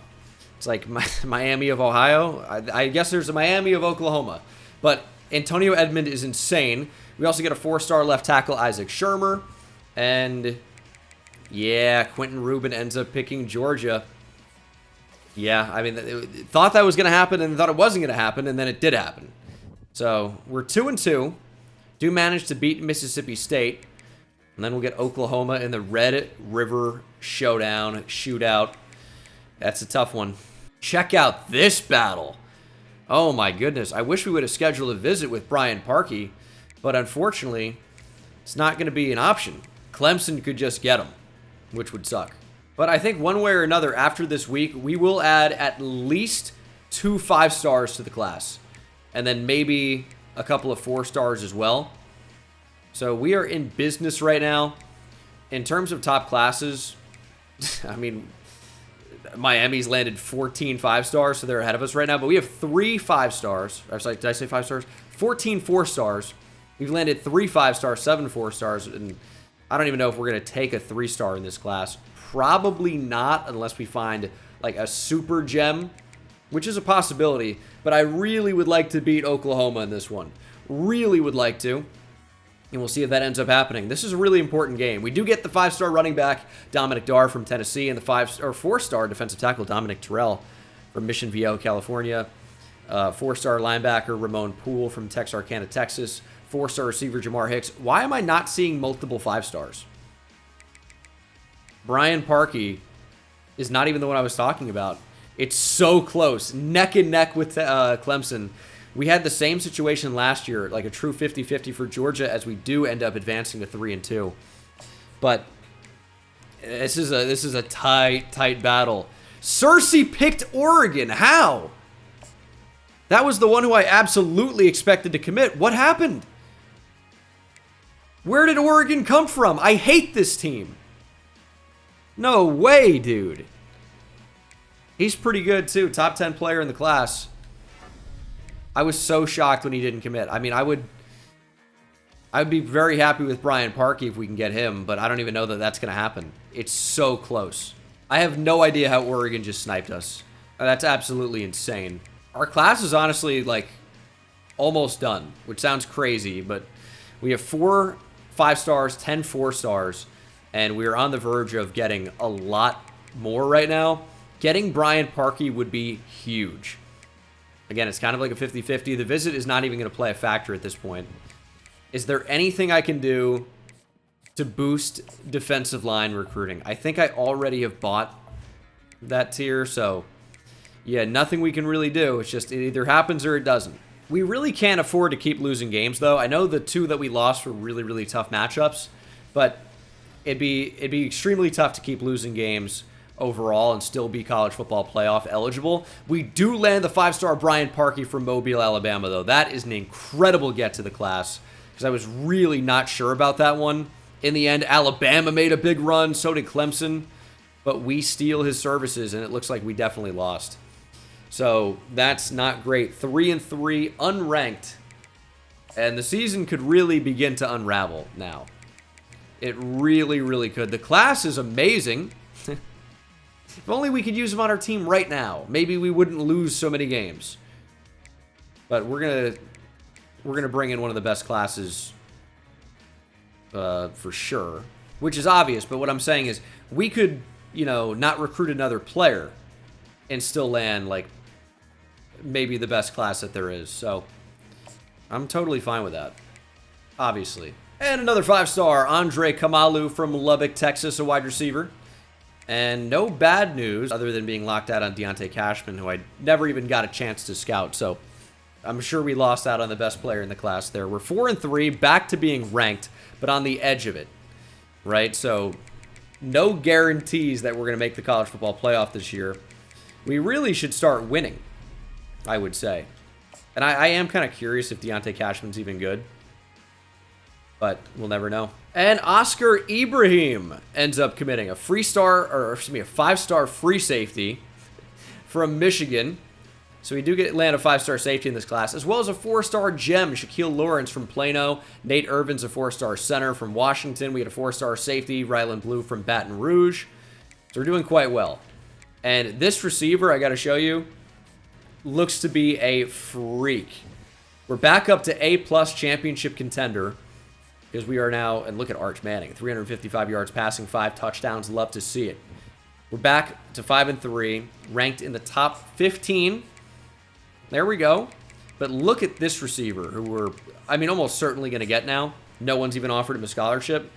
The number 270 player in the nation. He has all 80s everything, pretty much, except 95 speed, 94 jumping. So really well-rounded. Acceleration could be higher. But he's 6'2", 210. It's not necessarily his game. This receiver, Enrique Urban, looks quite good as well. Get him in on a visit. He's a gem.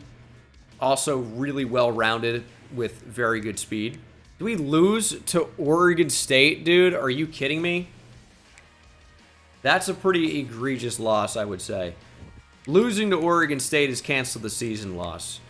The two losses to Ohio State and Georgia at the start of the year, and they're 8-1 now. Very close losses.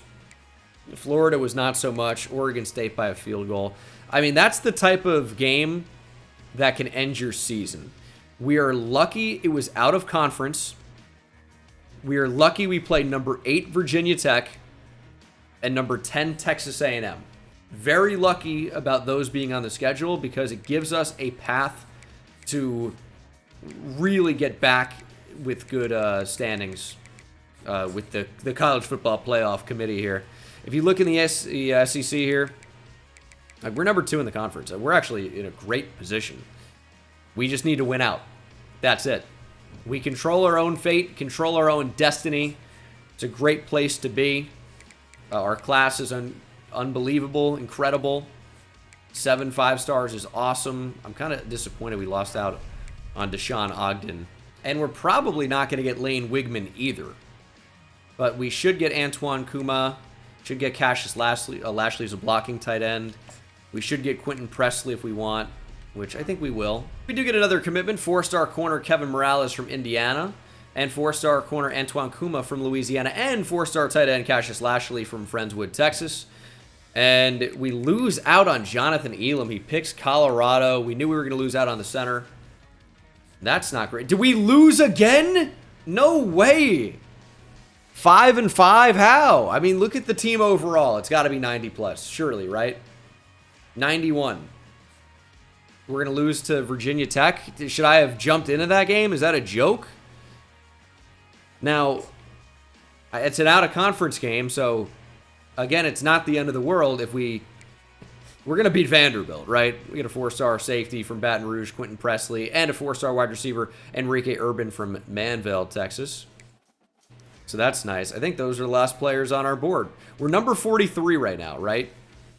That's actually not the end of the world. We're 6-5, which is so beyond stupid. But if you look at the conference standings, I want to say there's a path to the playoff. Because we're the only 2-loss team in the conference. If we beat Texas A&M, number 12 A&M, we'll guarantee a shot at a conference title because we'll be playing in the SEC title game. If we win that, it's an automatic bid. You get in. Now, losing some of these players is brutal. Like Elam, I really actually wanted, right? He was good. He was okay. Block shedding's a bit low for a run stopper, but Gem, I always like Gems. Gems is good. Say it like a complete illiterate. We're going to land that big-time receiver. But other than that, I'm done recruiting. This is just such an awesome class. This is a game we really just can't afford to lose if we want to make the CFP again. No way around it. All right, absolutely need to win this game. And we went down early 7-0, but tied it right back up. And our defense is playing well. Our offense, not so much. Allowing 14 points and a half is totally fine. But what we need to do is score more than that. And we just keep allowing so many points now. I spoke too soon. We're not scoring enough. 28-21. 35-21. That was a big touchdown. We need to stop or something, dude. We cannot just keep letting them control the game. And that's exactly what's happening right now. Now, we get a punt. That's good. We have the ball. That's also good. We're backed up to our own 3. That's bad. All right. Surely this is going to be a successful play. Yes, it is! Jaden Blue! He's gone. House call. Into A&M territory to the 25, 20, 15, 10, 5, and touchdown, Jaden Blue. coast to coast, end zone to end zone, 97 yards to tie it. Oh my goodness, that was a huge play. That was a huge play, I might say. And we immediately allow a touchdown. Down again. Fourth quarter. Arch Manning. Not having Isaiah Bond is a problem. But we do have Matthew Golden still. We have Ryan Wingo. CJ Baxter, of course. Maybe a deep shot here. Yep. Oh, no, there's safety help, but I think Arch led it away. It's underthrown. Matthew Golden was open. I never even saw the safety. I thought it was a guaranteed touchdown. But, perfect throw, and it actually would have been. There's CJ Baxter. That's a perfect throw. Can't score a touchdown on it, but a great play nonetheless. And there's so much time left in this game. We're not even worried about trying to take time off the clock. I actually think Wingo is burned here. High point. That's defensive pass interference. We'll take an extra 15. Unfortunately, not a spot foul here in college football. Otherwise, we'd have the ball on the 1. So, when in doubt, grab and commit pass interference. That's what you need to do. Over the middle, Ryan Wingo. Former 5-star from East St. Louis. I believe so. And once again, we're going to have a defensive moment here in a minute. Our defense is not hanging against A&M. This is crazy. We've allowed 49 points. I said, oh, they're playing pretty well. And then since then, they've been terrible. One play touchdown, though, Matthew Golden. Let's go. 29-yard score. How about let's play some defense? 3 minutes on the clock. 49-49. Our season is on the line. More or less, right? We need to hold them. This is a big-time shootout. Oh, I'd love a fumble there. That's one-time Texas commit Ruben Owens from El Campo. Why do I know these things? Probably because he was a one-time Texas commit. And also a one-time Louisville commit, if I recall. And then A&M. I think he probably would have commit to every school in the country if the recruitment went on long enough. 2nd and 10. Let's make a play. That'll do it. Got to expect a pass here, right? 3rd and 10. We know it's coming. They're going to check down. Anthony Hill's all over it. That'll take us to the 2-minute warning. Quarterback Jalen Henderson has thrown for 5 touchdowns, has been intercepted, but our defense has just simply not been good enough. But 2-minute offense, and season on the line. Oh, Golden wrapped up. 1:15 to play. Just need to find field goal range. That's it. X was open, but I'll take the check down with Amari Niblack. Arch Manning's having a heck of a game because there's been basically no defense played at all in this one. Arch has been very good, though. Niblack again. Okay, we need to make a better throw than that. 3rd and 2. That's wide open. Ryan Wingo. Nice spin move. 50 seconds on the clock. Arch could go over 500 with 5 touchdowns, depending on the next minute. That would be an insane stat line, but don't want to be stupid. Just got to be down to check down and take what the defense is going to give us. Jonte Cook brings it to the 31. I don't mind running the ball in these spots. We know we're probably going to get iced, but that's not a mechanic in college football 25. You really can't get iced, so it doesn't matter. We don't really want to be taking big hits, though, as CJ Baxter probably should be getting the football more. He's averaging 7 yards per carry. Why is he not getting the ball more? I wonder. Look at him go. Why would we kick a field goal on 1st down with over 20 seconds to play? Are you stupid? Why would we ever do that? Just want to give A&M a chance? Good Samaritans?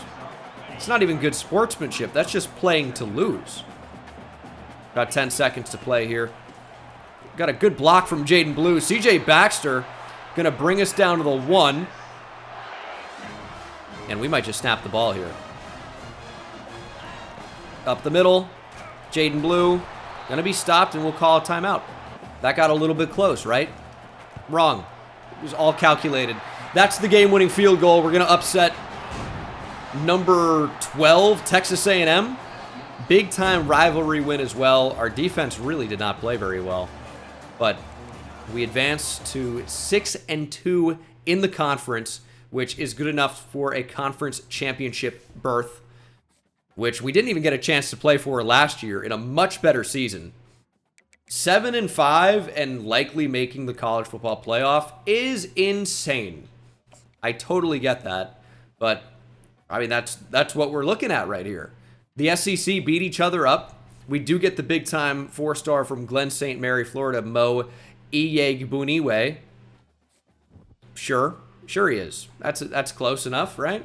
B+ championship contender now, which is kind of insane the way the season has gone, and we will be playing Georgia, the number 2 Bulldogs in the SEC championship, unranked currently, which is so bizarre. It isn't and it is, right? But is 9-3 Charlotte better than 7-5 Texas? They're not. So, like, let's be real. Georgia went 11-1, but we have a chance to avenge that first loss. We'll check out the season stats. I changed to Oregon playbook for this year. Got some better results. Arch threw for 3,600 yards, 33 touchdowns, and just 5 picks. These stats will continue to accumulate as we continue to win games, hopefully. But this could be the last game of the season. CJ Baxter, 5.6 per carry, 12 touchdowns, almost 1,000 yards rushing. Ryan Wingo was amazing. Love to see that. And defensively, 12 sacks for Jere Bledsoe. Other than him, pretty much no pressure from anybody, though. But this is our one chance. Our one chance to make the college football playoff in back-to-back years. We need to upset the number 2 Georgia Bulldogs. And what does this even do for the rankings? Because a Power 5 or Power 4 now conference championship winner automatically gets in, right? I'm fairly certain that the Power Conference, I don't think rankings have anything to do with it at that point, right? Not sure. It's tough because this is such a weird scenario. We need to win this game, though. We're down 7-3. We take the lead 10-7. Georgia takes it right back 14-10. Now 21-10. We score a touchdown, though, but we allow another one right off the back of it. We're playing no defense. Why is the defense so bad? We lost Andrew Makuba. We lost Jade Barron. Like, those are big losses, no question. Oh, there's safety help there. What am I doing? It's 3:44 in the morning. That's not it's kind of an excuse. I'll use it as an excuse. Would I be doing that if it was any other time and I was completely awake? Yeah, surely. Almost definitely, right? But, yeah, I guess our secondary is not as good, right? Maybe the secondary is the biggest issue. The D-line is still not great.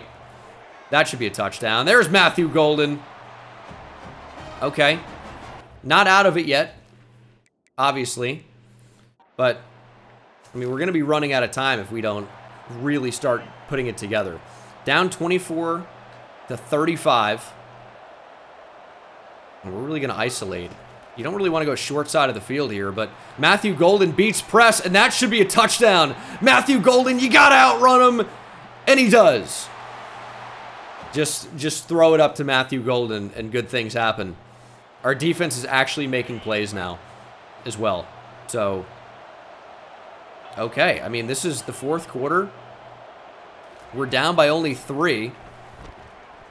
And we're going to take a shot for CJ Baxter. You got to get it out there. Touchdown, CJ Baxter. And just like that, we have the lead right back.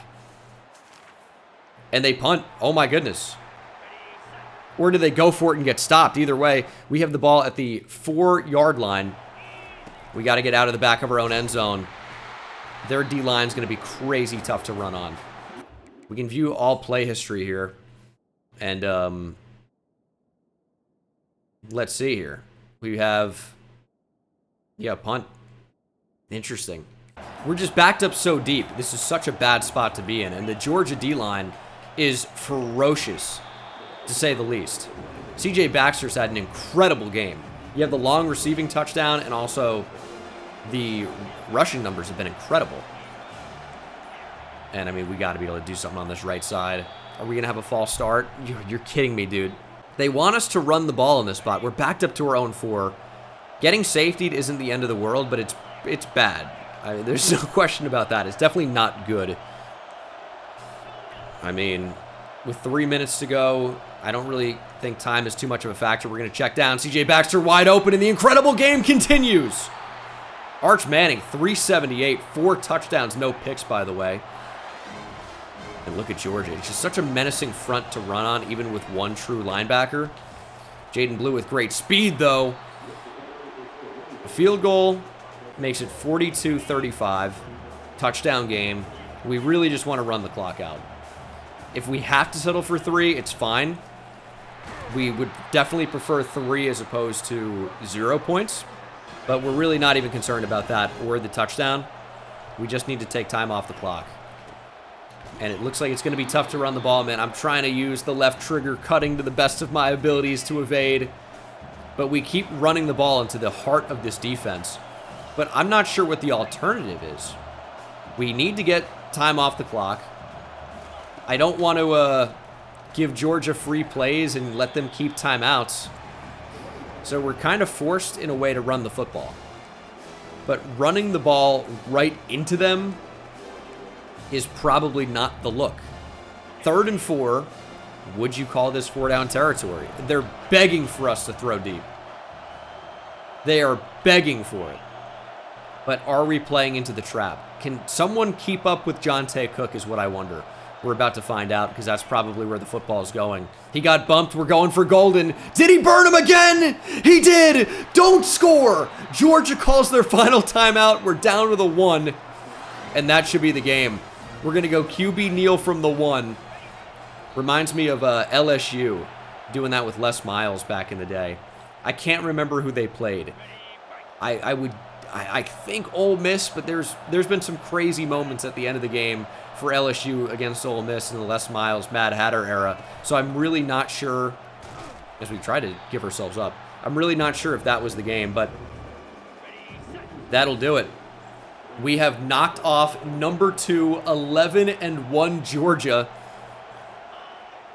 to win the SEC title as an unranked team. 8-5, but 7-2 in the conference. What an insane year.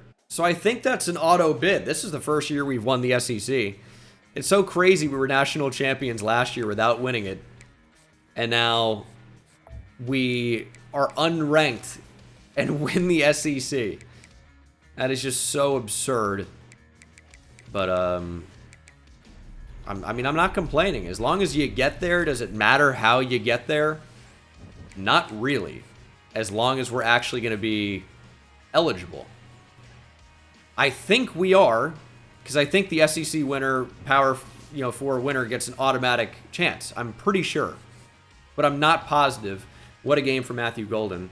Streak merchant, but I mean, who cares? Devin Brown wins the Heisman. 50 touchdowns to 5 picks, almost 4,000 yards passing. Very good season.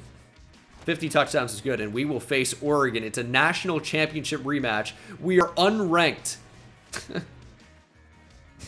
Unranked and playing in the college football playoff. I mean, we're not even going to make the poll here. That's so funny. But this could realistically happen. It's so absurd that could happen, that an unranked team could be playing in the CFP, but it could actually happen. But no, it couldn't, because if you win the SEC, you're going to get ranked, right? Or if you win any Power 5 or Power 4 conference, you're going to get ranked. Like, you're going to, for sure, right? So you wouldn't see an unranked team in. Like, it's theoretically possible. Like, if you lost every out-of-conference game and or just enough in-conference games to make the playoff or make the conference title game. I don't know. It's a bizarre scenario, but could I see it happening in, like, the Big 12 maybe? I really couldn't see it happening, period, but I guess in theory it's possible. We'll take a look at our signing day. We have Elite Dev for Marvin Lutman, running back, 5-star elusive back from Conroe. Love that. Normal for Bradley Montgomery. Star for Kerry Rowe, a corner. Shaquille Childers, athlete, run stopper with 93 speed at linebacker as Elite Dev. That's a freak. Greg Renfrey, right tackle as star. Corner, Lonnie Creech as impact. Star for Quinton Addington, who is platinum quick jump. Impact for Antonio Edmond. We really can't get anything above impact for these superstar QBs, which is crazy. Elite for Manny Tejeda at tight end. Love that. Star for Isaac Shermer and Dominic Darr at running back. Running back's going to be so sick for us. Dominic Terrell has impact. Star for Ramon Poole and Jamar Hicks. Elite for Brian Parkey at right end. What an addition to the class he ends up being. Star for Andre Kamalu, who is probably a receiver. I don't know what else he would do, but he's an athlete, so maybe something else. 96 speed. Is he a 6'3"? Probably a safety. 6'3", 220. Oscar Ibrahim has star. Elite for Shaquille Lawrence, big 4-star safety. Nate Irvin has impact. Ryland Blue has impact. Star for Kevin Morales. We lose out on Jonathan Elam, who has elite. And Lane Wigman, who has elite. Antoine Kuma has normal. Impact for Cassius Lashley. Normal for Quentin Presley. Elite for Enrique Urban. Okay. And star for Mo Iegbuniwe. Probably butchering that pronunciation, but that is a tough pronunciation for a feller of my complexion. All right, at Oregon is something else here, but we've had our back up against the wall this entire season pretty much, but we were up and now we're getting crushed. We haven't scored in a long time, it feels like. Down 24-14 and finally a touchdown. Oregon with the football though. We'll see. Would love to be able to win this game. 27-27. Down 34-27, tying it up at 34 apiece. This is a heck of a game. 2:22 to play. Oregon, any type of points for them wins the game if they manage this drive properly. Not a huge fan of these uniforms, and look at that. Great stop from Trey Moore off the edge. 2nd and 14. Puts Dante Moore and the Ducks in a very precarious scenario here. And that's just such a sick catch. What are we supposed to do against that? Probably stay up the middle with Anthony Hill, but the drag would have been open, or the shallow cross would have been open. Also, Texas State has made the college football playoff. Yeah. Yeah, I mean, it gets crazy, but what are you going to do? It's pretty clear at this point that Oregon's just going to be able to drive down the field and score. I don't really know what we can do about it. And our run D has been pretty phenomenal. It's our pass defense that leaves a lot to be desired. And in-game as well as in-sim. We need the higher overalls, but also when you're actually playing, as their running back has been completely subdued. 20 for 40. But, it's just very difficult to get any defensive back to play well in coverage, I would say. And that could be the ball game. That's a really, really bad run to allow. We're going to have to run commit. It's really our only chance here. And then we might have to start calling timeouts as well. Yeah, we're going to start calling timeouts. But there's not even a guarantee that they're going to just run the ball. They could totally pass still. Light his ass up, dude. He could not just stand up in the air for that long. That is our penultimate timeout. One more. Let's get Jackson over the middle of the field here. They could just still totally run the football. It's exactly what they're doing. We're all over it. We could win the game very easily, right? 34-34. Oregon goes up 37-34. 54 seconds. Touchdown wins the game. Oh, and we're on the road, though. Stadium Pulse toughness ranking is very difficult. The entire playbook is not open, and we're going to get sacked. Couldn't get it away. Potentially had B deep down the field. Just not really the time to get it there. And, yeah, the stadium's going crazy. I have no idea what to do here. We get some yardage back. We have no timeouts. The clock's going to continue to tick. Running verticals here. Nyblack across the middle. We're going to be under 30 seconds by the time this ball is snapped. And Nyblack is really our only option. Diving. He didn't fumble, thankfully. 20 seconds. We just got to snap the ball. I mean, we need a first down, but we need a lot more than that, and we just can't even get the throw off. Oregon going to win. Mateo Uiagalelei on the pressure. And we will be knocked out of the college football playoff after a valiant effort, to be honest. But not enough in the end, unfortunately. Tennessee and Ohio State play for the national championship. We'll see who ends up coming out on top. Coach stability, D+. We lose both of our coordinators? D+ is about as bad as it gets. Ohio State crushed Tennessee. Good Lord. Coach stability D+ is kind of brutal. I wish we could sort by a conference here. Where are our players, our coordinators going? I don't see them. I don't know why we have D+ coach stability. Players leaving. This is a big one. CJ Baxter is declaring, as is Malik Muhammad. And then of course, Jaden Blue gone. We knew this was going to happen. I will be trying to persuade even with none, and I will try to persuade with extremely low. And we lose Malik Muhammad as well, which I wasn't exactly prepared for that. Losing Matthew Golden's tough. DJ Campbell has graduated as well, I guess, and he's headed to the draft. We once again are losing a ton of talent and starters everywhere. And I feel like I've recruited well, but for some reason I don't feel prepared going into this next season with the talent on the roster, which seems crazy, but I just don't feel like we have it. CJ Baxter and Malik Muhammad both go round 1. DJ Campbell in the 2nd. Golden and Moore in the 3rd. Jaden Blue got drafted, as did Ethan Burke, sneaking in at the back end of the draft. But I don't know. I don't feel very comfortable with where the team is. And for some reason, it feels like Trey Owens is going to end up passing Arch Manning in overall.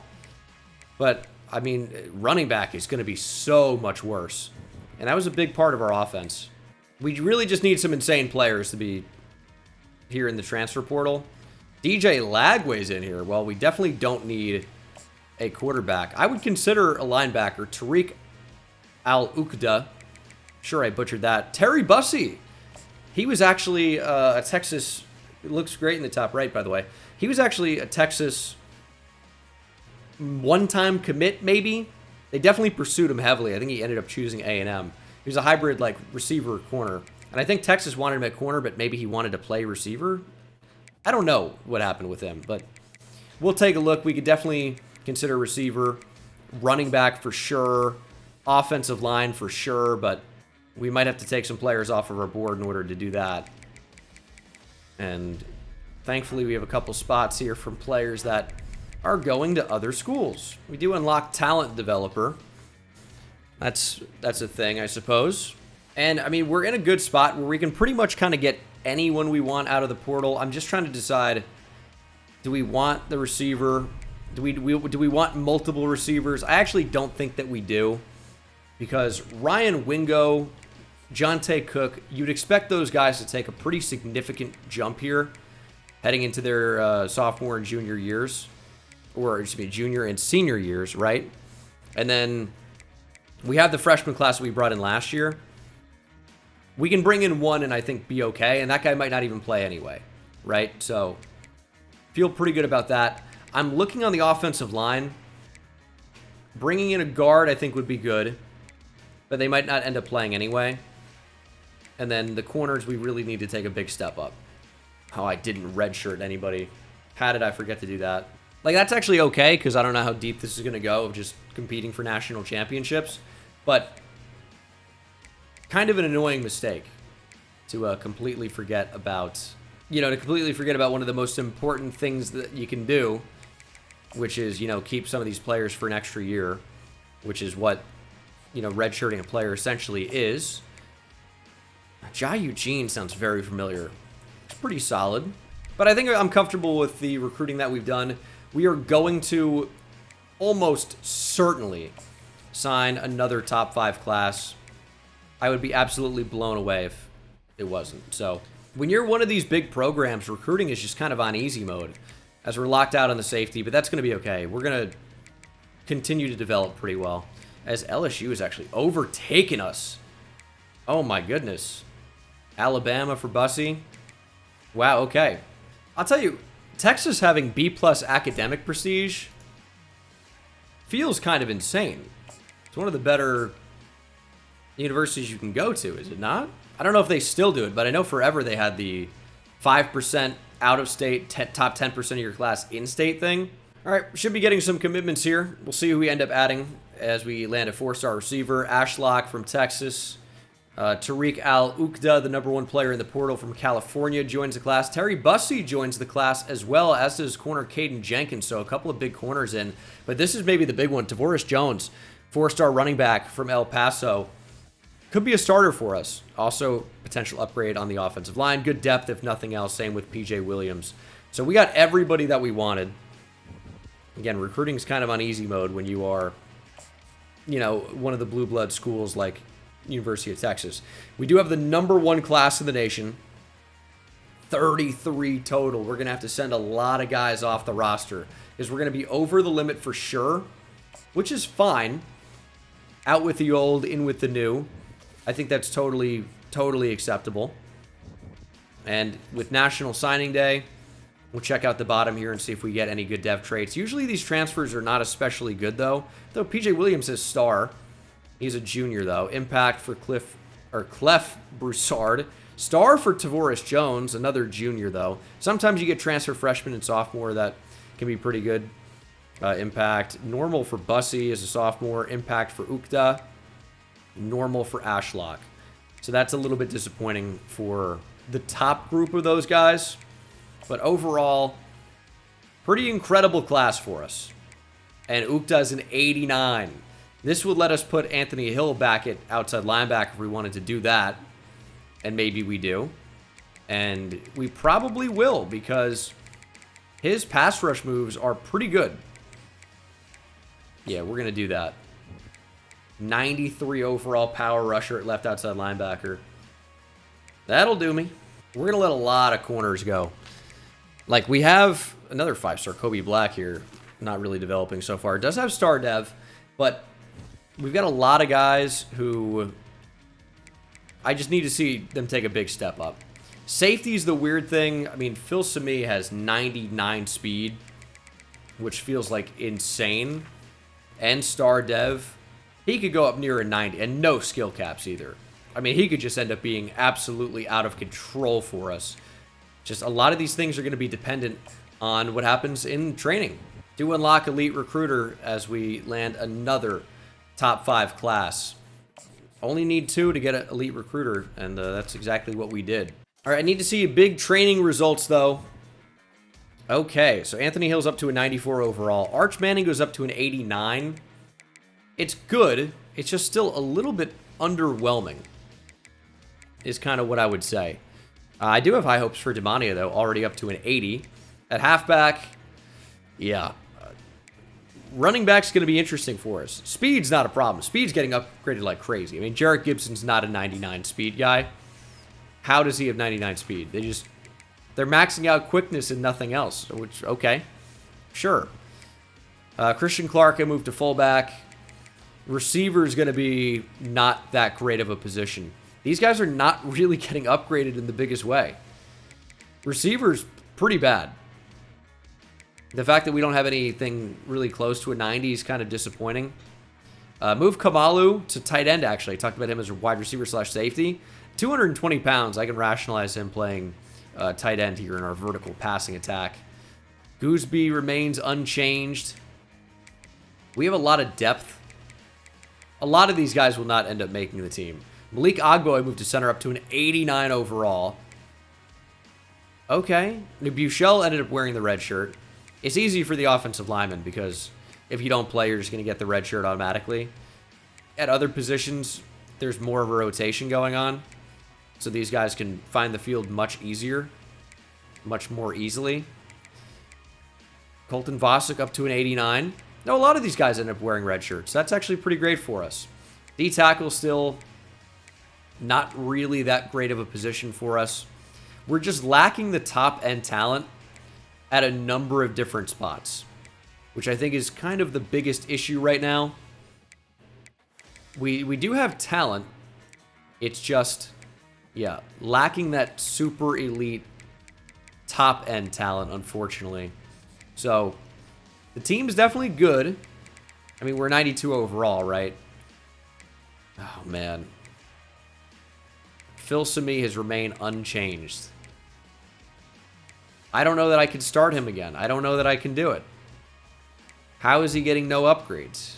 IQ remains just horrendous. And that's my problem with the upgrade system here in College Football 25. It's just way too random. Dev trait does not play a big enough impact, in my opinion. It's very inconsistent, and it just is so random. Even apart from dev trait, I mean, you'll have guys who just refuse to upgrade their individual skills even though they can, and they'll choose sometimes to upgrade their abilities. I think that's the biggest change they need to make, is if you qualify for the ability, you should just get it. I don't think you should have to pay skill points to unlock it, which is how the upgrade is actually working. I don't like that. And to start this next year, we land a 4-star in Talia Palelei from Houston, Texas, a 4-star guard. We're doing pretty well with recruiting so far, getting some really talented players, or at least on the track to that. We're 3-0, number 6 in the nation, and this has been a really, really good start overall because we beat Missouri very easily. We crushed Ohio State, who was top 10 at the time, and now are all the way up from barely ranked or unranked to start the year to number 20, to number 16, and then to number 8, and then now number 6 after the win over UTSA. We also add 4-star right tackle Robert Malumba from Utah, I believe is a gem, as well as 4-star right tackle DeMarcus Tam. Really wanted to upgrade this offensive line, and that seems to be the trend. Another 4-star right tackle. We just landed 3 of them, all 3 of which are gems, by the way. Notre Dame made a real push for one of those guys, but it was not enough in the end. And that's going to free up a lot of points for us, which we really, really need right now. And we are 4-0, beating South Carolina. We are the number 5 team in the nation. We do get a 5-star corner in Juan Stacy from Apopka, Florida. Another 5-star to running back Johnny Brents, also from Florida. We're killing it. Greg Aikman's a 5-star defensive tackle. All the 5-stars are committing, and Torrey Sims might as well be as good as one. All out of state. 4-star Torrey Sims from Illinois. Got a 4-star receiver from California, Ed Cloud. Unfortunately, we lose out on Titus Roldan, who goes to LSU. That's actually a big loss. He was a really, really good player, so that actually sucks. But, Lonnie Farrell, we went big on as well and lost him. Top 50 player would have been awesome. These are actually 2 big losses of 2 players I was really trying to recruit. Very big game, though. Red River rivalry, Texas, Oklahoma. 2 5-0 teams. This is super important. Oklahoma is a 90 overall. We're slightly higher. The number 5 team in the nation versus the number 3. This is a very big game. Either way, we're going to get commitments. 5-star outside linebacker Monty Hogue from Portsmouth, Virginia. That's a great name. Hall of Fame name, Monty Hogue. We get a 5-star outside linebacker as well, Brian Waddy from Humble, Texas. Zaire Terry is a 4-star receiver from Tyler. Enrique Cashman's a 4-star receiver from Richmond. And we still are in first place on a number of other recruits. Tell me championship contenders not going down. No school update leads me to believe that we did pretty well, but we didn't. Losing at the hands of the Sooners. And we are now, unfortunately, handed our first loss. 28-24. Brutal. Another 5-star. It's John Obana from New Orleans. Reminds me of Chris Obanaya, former Texas running back. Josh Pineda is a 5-star defensive tackle from Henderson, Nevada. Big get. Another 5-star center, Alexander Nicholson, but I think he's an athlete, maybe could also play defensive tackle from Jacksonville, North Carolina. 4-star edge, Jaron Lewis from Arkansas. Another athlete, might have some other positions he can play as well. And we're really falling behind on this quarterback. SMU taking the lead. Quarterback's not really a big position of need for us right now, though, so I'm really not too worried about it. And we are 6-1 after beating LSU, and this game against Tennessee is going to be huge because we're 4-1 in the conference. Tennessee is actually undefeated in conference play. This is a game we're going to have to win. Would be really good to beat Tennessee. Would be really, really good. We do get a 5-star defensive end, JT Schauman from St. Louis, Missouri. Guess he gets to reunite with Ryan Wingo in a way. 4-star right tackle, Eli Cobb, but we're getting all the tackles. 4-star linebacker, Brett Skoronski, and we unfortunately don't get the 5-star quarterback. We made a big push for him, but he ends up choosing SMU instead, which we don't really need QB that badly right now. But we do beat Tennessee 7-1, 5-1 in the conference. The class is really great. 9 5-stars. We have 20 committed right now. This should absolutely be the best class in the nation. I'd be shocked if it wasn't. Would be shocked. Would be blown away. We're going to be in another spot, though, where we will probably have to cut some pretty good players or encourage transfers, of course, is, I guess, the correct terminology. I keep saying cut because that's essentially what it is. Beating Alabama would be huge. I'm not really even adding any more players to my board. We still have hours left, but again, our classes have been kind of so good that we don't need to continue to try to just get more players. We just want the best ones that we can, and I want to save maybe a spot or two in the portal. And the class still might feature 30+. Marco Brazel from Houston joins the class, 4-star D tackle. Titus Rashad from Port Arthur, Texas, 4-star receiver. Sam Gayton from Michigan, 4-star right tackle. We've really went big on the offensive line. We had to. Tyler Carswell from Nevada is a 4-star center. And unfortunately, we're going to lose here. Alabama's good, though. It's not a huge shock. We dropped to 7-2, 5-2 in the conference. Definitely need to beat Auburn. I don't even think I'll need to change the way points are distributed at all here. We're going to end up getting Quincy Gregg. We're going to get Levi Goldwire this next week. We're in a perfect spot right now. We don't really need these tight ends, but like, why not? You know, we can add them. They're good. One was a gem. You can always use a little bit more depth at tight end anyway. So, and we can always encourage transfers from some guys. Levi Goldwire is a 4-star safety who we add to the class, which is nice. DJ Kruger is not too far behind. Back to A+ championship contender, though. After a bye week, did everybody in front of us lose that we're suddenly number 1?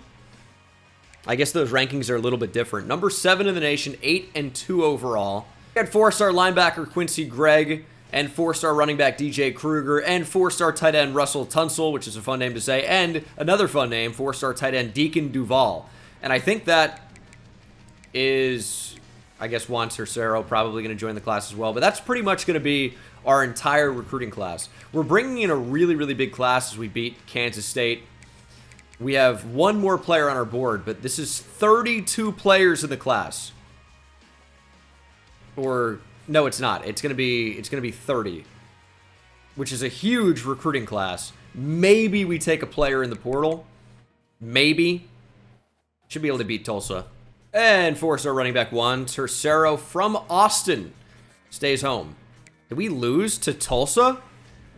There's no way we lost to Tulsa. 9-3. Dude, what a joke. What an absolute joke. The schedule completely screwed up. It wouldn't let me add A&M. We finished 6-2 in the conference. Kentucky and Alabama will play for the conference championship. And, I mean, that puts us on the outside looking in. We are not going to make the CFP. Unreal. That's crazy, though. This has been a very interesting couple of seasons here. I wanted to win multiple national championships as a receiver wins the Heisman. Jacoby Lane, that's an insane year, though. 69 catches, nice for 1,080 yards, 20 touchdowns. That is a pretty absurd season.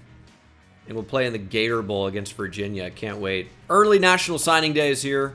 We'll look at the dev traits, of course. We have impact for Talia Palelei, a left guard. You guys can see the positions there in the top of the screen. Impact for Malumba. Impact for DeMarcus Tam. Finally, something above impact for a gem here. Star for Andres Quinones. Star for Juan Stacy. Love to see that. Elite for Johnny Brents. Elite for Greg Aikman. We'll see what some of these athletes end up doing position-wise. Torrey Sims has just impact. Elite for Ed Cloud and Monty Hogue. Brian Waddy also has elite, and so does Enrique Cashman. Our dev traits are crazy. Only normal for Zaire Terry, though. John Obana has star. Impact for Pineda. Elite for Alexander Nicholson. Remember, could play O-line. He's got abilities to say that he should play O-line, but could be higher overall somewhere else. Jerron Lewis, impact. We lost out on Titus Roldan, who is star, unfortunately. Star for Lonnie Farrell, who we lost out on. Schauman has impact. Brett Skoronsky, impact. Eli Cobb, impact. Elite for Marco Brazel. Normal for Titus Rashad. Impact for Sam Gayton. Star for Tyler Carswell and Quincy Gregg. Levi Goldwire has star. Normal for Kruger. Star for Tercero. Elite for Tunsil. A blocking tight end. And star for Deacon Duval. Wow, Gator Bowl winner. We won the Tax Slayer Gator Bowl. How fun. Players leaving. Arch Manning, up to a 93 overall, is headed to the draft. We'll try to keep him. He has not been persuaded. Terry Bussey wants to transfer due to playing style. No, not been persuaded. Jaden Chapman, I'd like to keep. He has not been persuaded. How are we so bad at persuading? This is frustrating.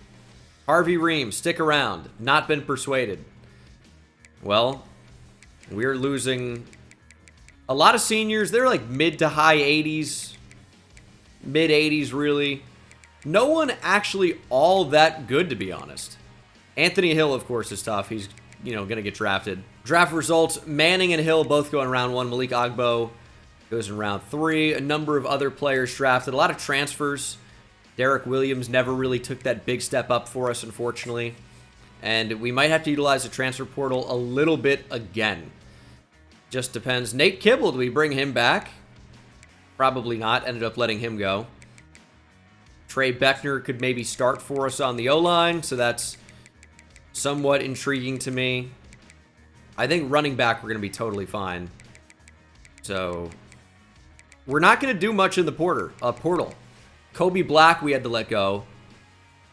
But I don't think we're going to want any of these guys. Like, I wanted to develop Kobe Black and, guys like that, but based on all the freshmen that we have that are really very good, he wasn't good enough to stay on the team, so he didn't. And we do get the 4-star transfer Trey Beckner, who seems to be very good. I don't know if he's quite going to be in the 90s overall-wise, but he's at least going to be mid to high 80s, which I think could start for us right away. Need our corners to take a big step up, and I think they will. And we will see if he's got a really good dev trade, I guess. But you've seen the entire class up to this point. Beckner has star dev, and he's only a sophomore. That's right. Yeah, that was somebody we needed to get. And we got Motivator upgraded like pretty much all the way here for off-season training boosts. So that didn't come a moment too soon. We're going to end up changing these positions and seeing freshmen overall. I wish we could sort by like highest overall freshman first and not include the red-shirted guys. But that's okay. It seems like we got some really high overall players. Some 77s out of the gate. A 77 in Greg Aikman. Any 80 overall true freshmen? Marco Brazel is quite close. Stacy is an 80. Obana is an 80. Two really good corners. This recruiting class, pretty amazing when like the worst ones that we're seeing are 173, 273s, a couple of 74s, and everyone else is higher than that.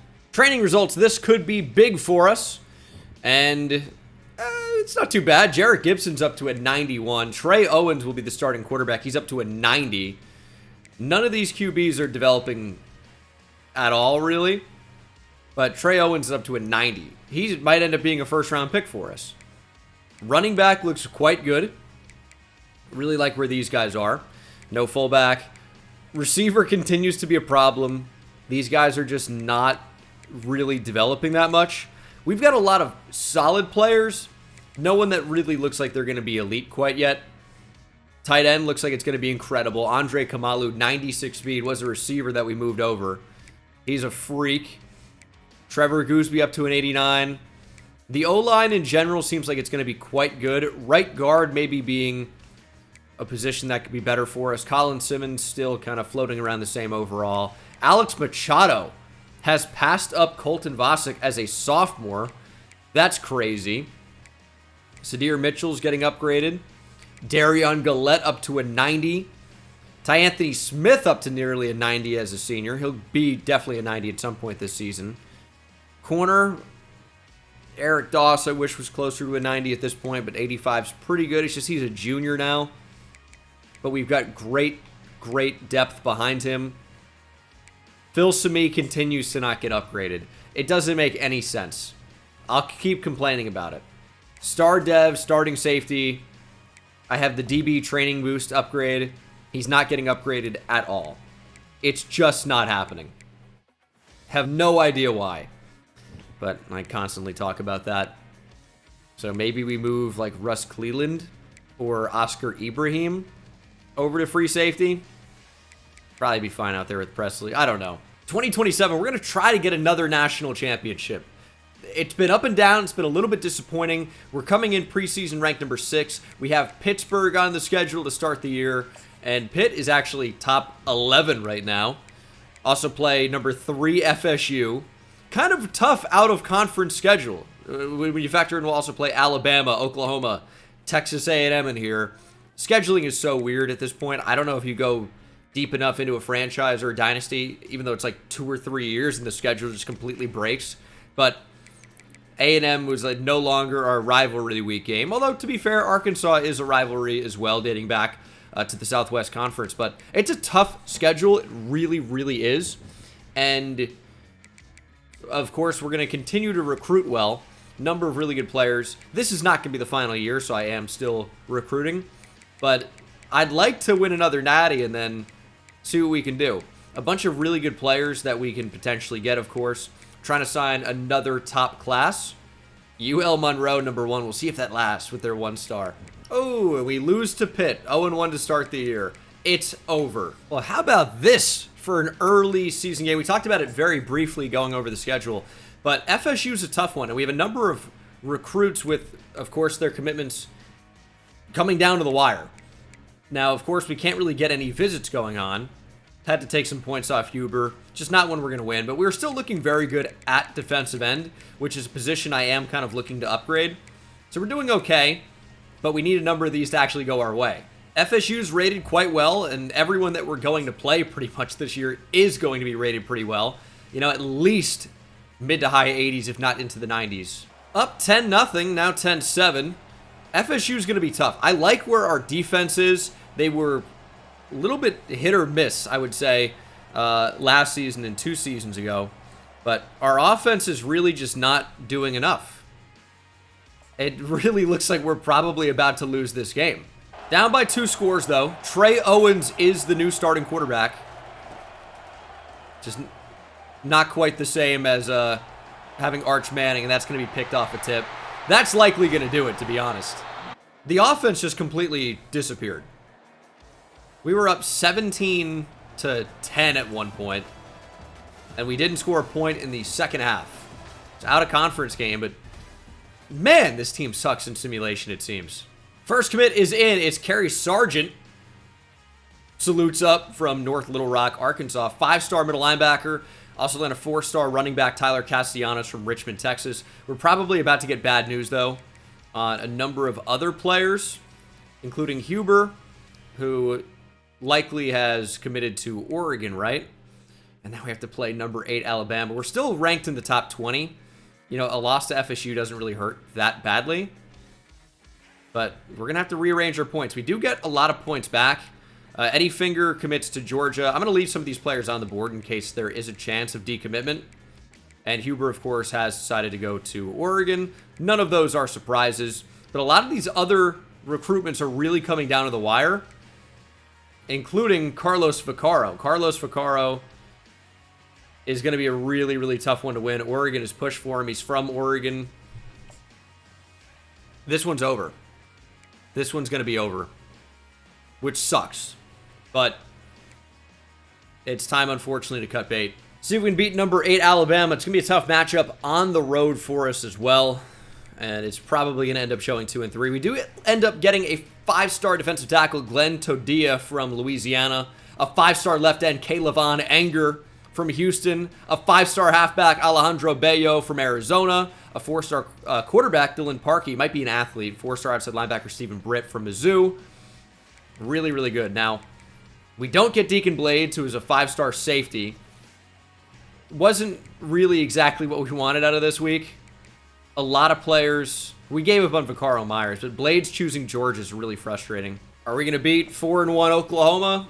Seems like nothing's really going right for us right now, so I'd say probably not, unfortunately. Despite having a great team, we get a 5-star right end, Angel Buchel, Robert Rice is a 5-star quarterback, back-to-back 5 stars. How about 3 with Lynn Dwight from Louisiana corner? Another 5-star Kevin Collard from Austin.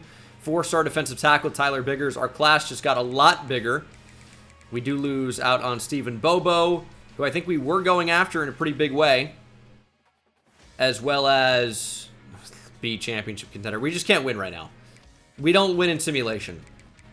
I'm not doing rebuilds this year. There's no way. Tony Velasquez picks LSU over Texas, despite being from Texas. We have 8 5-stars. We're killing it right now. We have such an unbelievable class, but we're just not winning. And we have more 5-stars on the way as well. It's not ending anytime soon. Although John Swift might choose OU, there's a chance. We do get a 5-star receiver, Tremaine Hickson from Florida, a 5-star running back, John Swift from Plano, Texas, 4-star tight end, Gordon Garrison. Recruiting is not really a problem, although Keenan Browning picks Georgia over Texas. We've lost a couple annoying ones. We're back up to B-plus championship contender after a bye week. The season's not over. 0-2 in the conference is bad. 2-4 is bad, but a win over A&M would be huge. Well, we got to beat Texas A&M. They're 5-1. And will we be able to score any points? We'll see. All right, let's win, please. Can't score any points. All right, 7-0. Our defense is playing great. Finally, our offense has woken up. It's 24-0. A&M finally finds the scoreboard, and they brought it within 10. They brought it within 7. 31-17 into the fourth quarter. Just hold strong. 31-24. We have the football. Oh, we can't punt. They're going to make us punt. A&M's going to tie the game. We're just going to try and skip all that. We're going to go for it on 4th down, deep in our own territory. They're going to score anyway. I don't like this formation, though. But they're going to score anyway. There's a 100% chance. Get up the field. Kamalu, fight for it. Let's go. I'll tell you, he doesn't really feel very presidential, but he sure does fight for us. 4th and 2, going for it again. Drag wide open. It's Liggins. Just don't fumble. Go down and we win the game. That's what happens. Let's go. Kyle Field, what a tough place to play. Even their own home team can't win there. Fucking 2-4. That's all right. Well, we needed that one really, really bad. 31-24 is the final. 3-4 overall. We lose pretty much every game in simulation, it would seem, unless we're playing an FCS school or even we don't even beat every group of 5 team in simulation. Simulation is absolutely brutal. So, don't really know what to do about it. We have a monster team. There's no question. We do let a 5-star linebacker, Afa Hufunga from Maryland. Tito Incoom is a 4-star running back from Van, Texas. And we actually do have a number of top recruits coming for this Ole Miss game, I believe. A couple of them. Garrison Post is a big one. Nebraska is really making a push for the linebacker from Montclair, New Jersey. And David Pilley probably does join the class, but really can't afford to lose. If we win, we get the guys we want, and this class gets even better. If we lose, things could probably fall apart a little bit. Top classes right now, we're number 1 with 11 5-stars. If you look at the entire prospect list, I mean, we've cleaned up. And we almost got number 2. We almost got number 11. Almost doesn't count for anything, by the way. I get that. And also, this quarterback really would love to be here. We might take a look at him. I don't know. Almost got Deacon Blades as well. So, there was a chance that we could have got, oh, I don't know, like, look at all these quarterbacks that want to be here. Like, 15 players who are 5-stars and maybe 20 in the top 50. Here we are struggling to beat Ole Miss at home.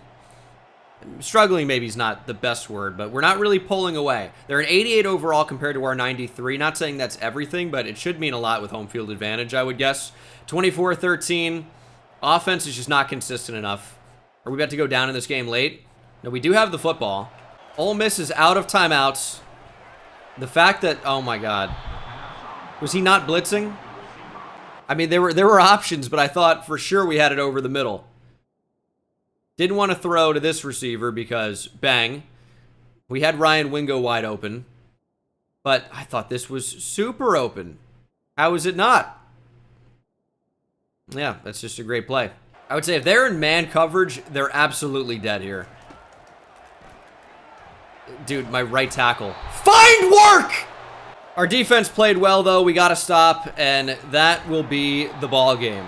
I had, I don't know, maybe like a minor freak out there for a minute. It is frustrating, though, when your offensive lineman kind of gets into his pass set and then blocks nobody and never even considers blocking anybody for the entire play. Why don't you go find somebody to block? We do get the 5-star linebacker Garrison Post from New Jersey, 4-star quarterback Chad Biggs from Georgia, 4-star defensive tackle Devontae Jordan from Indiana, 4-star linebacker Neil Hearns from Colorado, 4-star left end David Pilley from Louisiana, and that's pretty much our class. We weren't even recruiting this quarterback. We just added him to the board. He's already picked Oklahoma. We didn't even want you, pal, okay? Mississippi State, by the way, is an 80 overall. If we lose this game in simulation, I am going to be furious. Well, we got locked out on a guard we were going after, and a receiver we just added to our board. That one really sucks. He was sick. He looked insane. Just found him too late. And the safety, unfortunately, picks Oregon. We do beat Mississippi State, though. And number 6 LSU is going to be a huge game. I would say we have home field advantage, but it really hasn't mattered a whole lot up to this point. Higher rated than LSU. Will it matter? Unlikely. And LSU on the board first, because of course they are. That's kind of how that goes. We tie things up at 7. We need our offense to actually be capable of scoring multiple points in a half. Multiple times in a half would be cool. We're stuffed there. Going into the fourth quarter, 19-14. We just keep punting. Please. Please score. Oh my God. 3.5 minutes on the clock is just probably not going to be enough time. Down 26-14. It's going to be tough to come back down that much. I don't really know where to go with the football there. That's former Texas recruit Dominic McKinley. Clemens, touchdown. All right. Not officially dead yet. Need our defense to do something, and they've played pretty well. We actually get the football back. 21-26, touchdown wins the game for us. We got a chance. Just don't do anything too crazy. Wide open is Liggins. He has us in field goal range. That doesn't matter for any reason at all, but it is true. There's no need to mention it, though. We are playing for that touchdown, and that, I mean, is not what we wanted to do. But we get DPI, though. We'll take the free 15. We absolutely had a touchdown on that play. Decided to go down. Want to take time off the clock. Don't really want to let LSU make any type of comeback in this game. 5 rushes for 0 yards from RB1's pretty good. Okay, we're actually looking at 4th and goal here. That's not great, but a touchdown is. We come up clutch when we needed to. And we'll see if we can stop LSU. I don't know why they would have possibly run the ball in that spot. How do they have the ball at this area of the field? This is insane. This is wild. LSU from the far right hash to tie it. Should have jumped in on defense. That kick is going to be off the post and good. In all likelihood, LSU forcing overtime with, what, 5 seconds to go? 5 seconds exactly. We're going to try and return a kick to the house. How cool would that be? It's not going to happen. All right, we are in overtime. Jarrett Gibson back in the game. And it's not off to a great start with him. We have the ball first, unfortunately. So we don't... I mean, at least we can set the pace. That's an interesting way to look at it. But we don't know what we need, right? So we really just have to score a touchdown. And that's not going to be it. I don't know how we can't get it there. Get there! Kamalu, touchdown! Oh my goodness, that ball floated in there, but we got it. Just need to play defense now.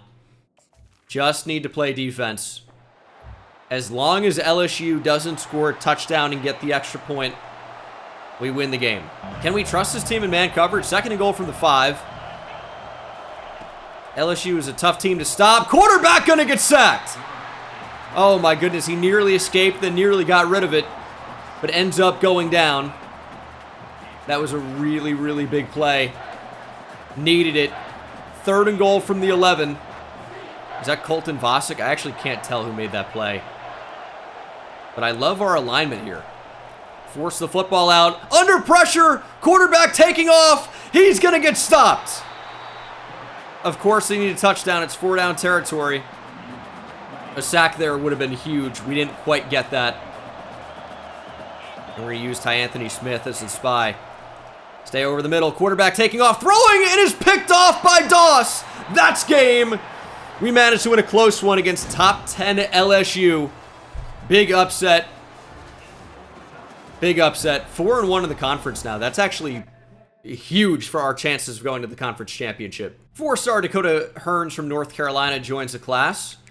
We do lose out on Stefan Farrar, just trying to bolster the trenches with some more offensive linemen. And we lose out on Derek Longacre, who chooses LSU as well. It's tough to win these recruitments when you get in on them pretty late. We're now ranked top 20, 4-2 in the conference. I was about to say, I thought we had 2 losses, but it showed 4-1, right? So I don't know. And by the way, Derek Longacre was at the LSU game, watched us beat LSU, and says, nah, I don't care. I'm staying home. Come on, man. We lose to Auburn? 6-5, unranked now. I'm just like, I'm over all the losing, to be honest. That's kind of where I am. I get the SEC's tough, but these are extremely frustrating losses. Recruiting, wow, is going so great. Lose out on another good corner. But we have made the SEC championship. We'll take on the number 6 South Carolina Gamecocks. What does the SEC possibly look like? That's the case. Because that is insane. I guess we beat out Florida. Cool. We do get a kicker, though. That's cool. So the only way we're getting into the college football playoff is if we beat South Carolina, which I think we should be able to do. South Carolina, 89 overall. Are they back? I mean, they are ranked number 6 in the country for a reason, I suppose. Who's going to score first here as we end the first quarter? It's Texas 7-0. South Carolina's been blank so far, but of course now they get on the board. 14-7. Defense playing great, and as I say that, I'm sure we're going to start allowing points. It's 27-7, 34-7. It's over. South Carolina is mathematically eliminated, I would say, at this point, as your final will be 44-21, and we are into the college football playoff. We got a 3-star gem right tackle, and I mean, I guess I was going after this quarterback. It seems like he's going to end up going to Penn State, staying home. We didn't really need to take 4 quarterbacks in the cycle. What a game for Anthony Smith, by the way. And Jarrett Gibson as well went off. 3 touchdowns. Luke Kromenhoek wins Heisman for 2027. Wins the Heisman. 45 touchdowns to 1 pick. 3,500 yards passing. Pretty good year. As Texas is going to take on Maryland in the ReliaQuest Bowl. Why are we not playing in the college football playoff? We won the SEC. I'm confused. Well, yeah, it's not an auto bid, I guess, but it pretty much is. An SEC champion is never not going to make it in, probably, or almost definitely. But, yeah, it's not an auto bid. It's the 5 highest ranked conference champions, and that was not us. Despite winning the SEC, I thought we would get in. Nope. This is signing day. You can see our dev trait star for Kerry Sargent. Impact for Tyler Castellanos. Elite for Glenn Todia. Impact for Stephen Britt. Elite for Caleb Von Enger. Star for Alejandro Bello. Star for Dylan Parkey. Star for Angel Buchel. Star for Robert Rice. Finally a quarterback with above impact dev, by the way. Lynn Dwight has star. Normal for Tyler Biggers. Kevin Khaled has impact. Star for Tremaine Hickson. Elite for John Swift.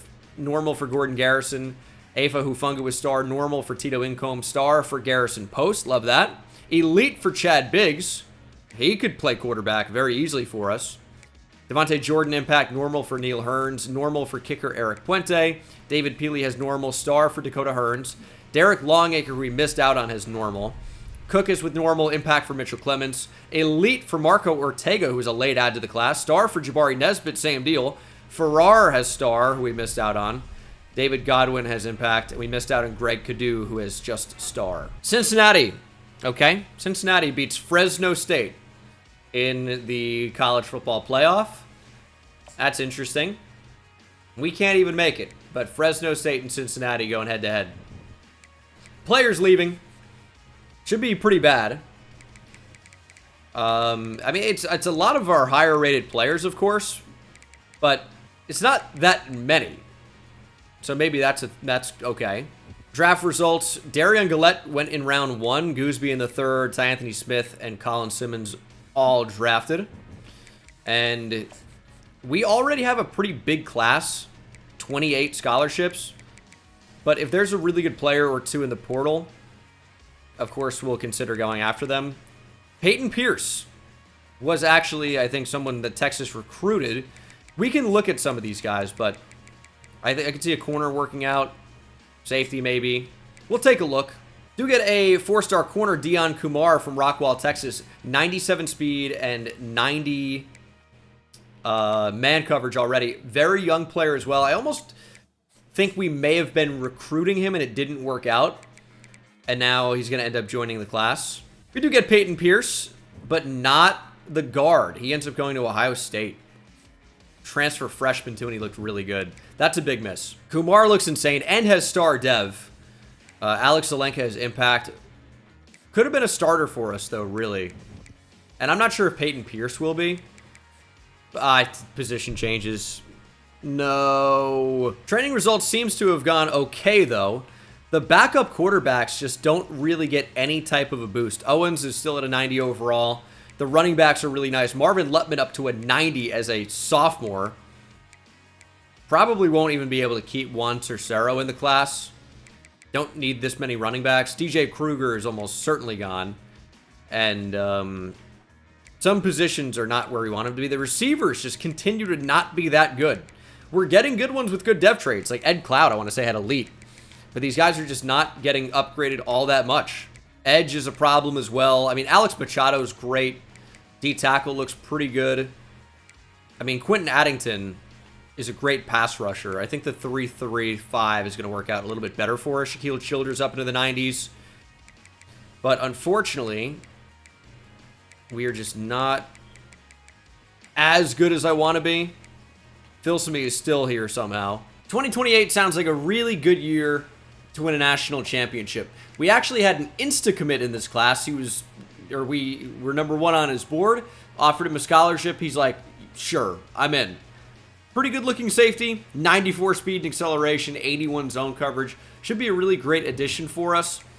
I don't think this will be the final year. I think we probably could do one more after this, but I sure would like to win a national championship.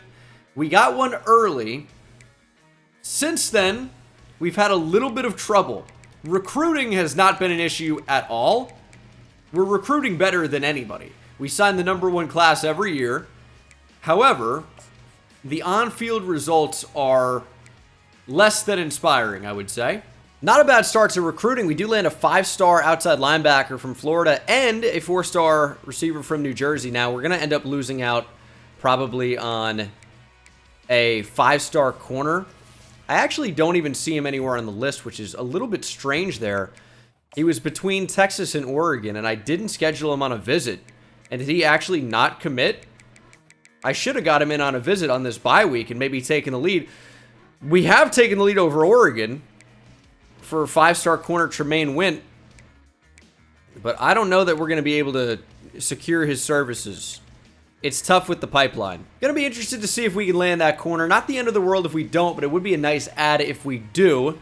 We do get a 4-star receiver, Jesus Barbosa, which means Oregon likely overtook us on the corner. Do land a corner, 4-star corner from Little Elm. Who's from Little Elm, Texas? Terrence Brooks, Texas corner, former. End up transferring out. Oregon wins out on, of course, that 5-star, which is not a tremendous surprise, really. Up to number 6 in the nation, though, at 3-0. We got an FCS school on the schedule. The Royals, my old team builder team. Always kind of fun to see them. Do land the 5-star left tackle Brian Trahan from Mississippi. A 4-star corner Gordon Dobbs from North Carolina. Very interesting name here. Emeka Adebare from Missouri. I'm not sure if I'm seeing the vision on that name. Oh, and we lose out actually on a lot of players. Oh my goodness. We just lost a ton of recruits. Well, I guess really these top 2 we were really pursuing and just could not win out for. Oh my goodness. 4 sacks from Brian Parkey. I know it's against an FCS school, but that's still a crazy performance. He wins National Defensive Player of the Week as a result. 4-0, number 4 in the nation, playing the 3-1 unranked Alabama Crimson Tide. That's insane. This is also the first conference game of the year. Alabama's absolutely no slouch here. They are an 89 overall. We do have the advantage. We're 94. That's got to be the best rated team in all of college football here. But it's still a very losable game in simulation. And we could be looking at our first loss of the season and also not having a win in the conference up to this point. Land a 5-star D-end, 5-star quarterback, 5-star defensive tackle. The 5-stars are rolling in. There's a 5-star outside linebacker, 4-star middle linebacker, 4-star right guard, 4-star corner, 4-star right guard, 4-star corner. We're going to have a lot of points here. That's like 20 players that just committed to the class, it seems like. And we are 5-0. Beating Alabama doesn't really do much for us because they were unranked. But that was a tough game to win, and we did it. Oklahoma week, we add a 5-star free safety, a 4-star defensive tackle, a 4-star defensive end from Louisiana. And we're locked out on Austin Kosar, which is fine. I don't really need to take 22 or 25 recruits in the class. We're up to number 1. We beat Oklahoma. Let's see how well we've been playing. We barely beat Washington State. Oh my goodness. These have been some surprising results. How do we barely beat Washington State and Ball State? That's maybe not barely, and UTSA. And then blow out Alabama and Oklahoma. It's still a really tough schedule, though, because we still have to play A&M and Ole Miss and Mississippi State and LSU, who's ranked number 2 in the nation right now. We're only 2-0 in the conference, and this is a tough, tough road ahead. And I think David Lemons is going to be the last commitment of the class. We have 23 players in the class right now, right? Something like that. And we're 7-0, still number 1. The Ole Miss game is going to be particularly difficult.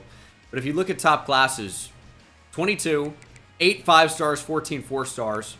The class is really good. I don't want to have like a 30-player class and then have to cut the majority of it, right? Or of, players that are still actually on the team right now over, freshmen. We should have probably even recruited less. But we're doing great. Just need to keep winning, hopefully.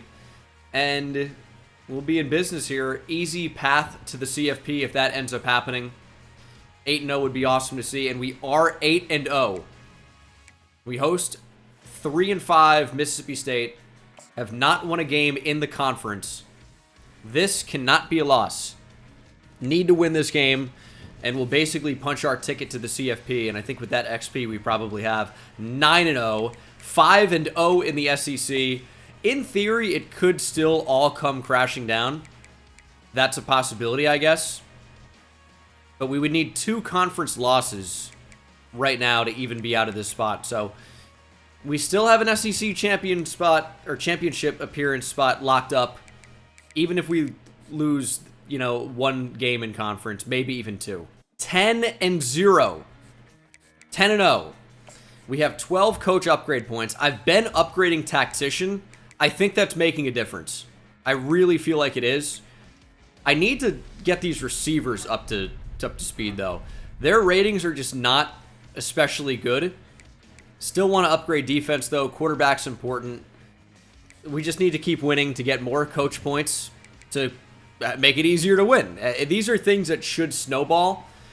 10-0, 6-0 in the SEC. This could even be 7-0. The thing is, any of these unranked SEC teams could beat us, though. That's kind of what worries me. We are 11-0, though. Guaranteed CFP berth, no matter what. Well, the perfect season is not a thing because we just dropped to number 7, which means we lost to Arkansas. That's unfortunate. However, even at 11-1, we're still in perfect position with that 1 loss. That's fine. Georgia 6-2 ends up making it over A&M, and that's who we're going to play in the SEC championship. Of course, these stats are going to end up changing as we play more games, but Trey Owens, 2,800 yards, 34 touchdowns to only 3 interceptions. We didn't really run the ball all that much, I mean, Marvin Lutman and Jarrett Gibson exactly split carries. Lutman was a little bit more effective. Jamar Hicks was by far our most productive receiver, even though Steven Liggins had more catches, but 15 TDs for Jamar Hicks. Hopefully, as a redshirt sophomore, he gets a big boost in the offseason. And then defensively, Parkey put up 13 sacks. We know 4 of those came against an FCS school. And not really a ton of interceptions. Xavier Filsaime finally does something. But this is a really, really big game. It'd be devastating to lose to Georgia and not even make the college football playoff. Which, would that happen? Maybe it would. I think it's a possibility, but we're probably in. No score after one whole quarter. We finally get 3 on the board. Defense is playing great against Georgia. They finally conceded a touchdown, but it's 17-7, now 17-14 as we go into the third quarter, 24-14, we extend by 10. Georgia held off the board, and our defense continues to come up clutch, and we're probably going to walk out of here, I was going to say with the win, and that suddenly has come into question. 1:30 on the clock. Jaden Rashada has transferred to Georgia and is their starting quarterback now, and he goes down. Sadir Mitchell, the big man from New Jersey, senior now, ends up sacking Rashada. 4th and 13, game on the line. Rashada with the check down. We tackle, and we win the game. We are SEC champions. That was a weird one. Weird finish. Jamar Hicks continues to ball for 168, 2 touchdowns. That is a really nice SEC championship performance. And that, by the way, should put him over 1,000 receiving yards on the season, which is one of the first times we've even had that happen so far. We got a first-round bye in the college football playoff, right? As Demarcus Davis wins the Heisman. 38 touchdowns, 9 picks. You know, I think that could have been Trey Owens. He put up some pretty good numbers and did not win it. But that should be over 1,000 yards, over 1,100 yards, 17 touchdowns for Jamar Hicks. In fact, he should probably be in the conversation for the Heisman, putting up numbers like that. Okay, early National Signing Day is just everybody in our class. Sam Cohn was the first one, elite dev trait. Maybe we even start him as a freshman. That could be interesting. Kai Zaran also has elite. Star for Theo Fouts, star. We're seeing star all over the place. Finally, impact. But this recruiting class, elite for Jesus Barbosa. This recruiting class is unbelievable. Just based on dev traits alone, this might be our best class so far. And 8 5-stars is pretty good. Got Iowa in the Sugar Bowl. If Iowa even scores a point on us, I'm going to be disappointed. They went 11-2 as well. All we need to do, upgrade tactician. And, I mean, receiver would be good. Let's get the receivers going. And probably upgrading the corners at some point could be good too. Upgrading the D-line could be good. I don't know. We're going to focus on the offense for right now. Scoring points is good. Sometimes the best defense is a good offense. Now, I will tell you, Iowa's an 84 overall, and they're up 7-0. They're up 10-0. What is happening, dude? They are an 84 overall. We're down 17-3, 17-10. I mean, what is it? Dude, find the end zone. It's 17-13. 3 minutes to go. We need to stop on 3rd down. This unbelievable Iowa offense that everyone talks about. How is this even happening? Is kind of what I'm wondering about. Check down. We're there. Does Iowa go for it?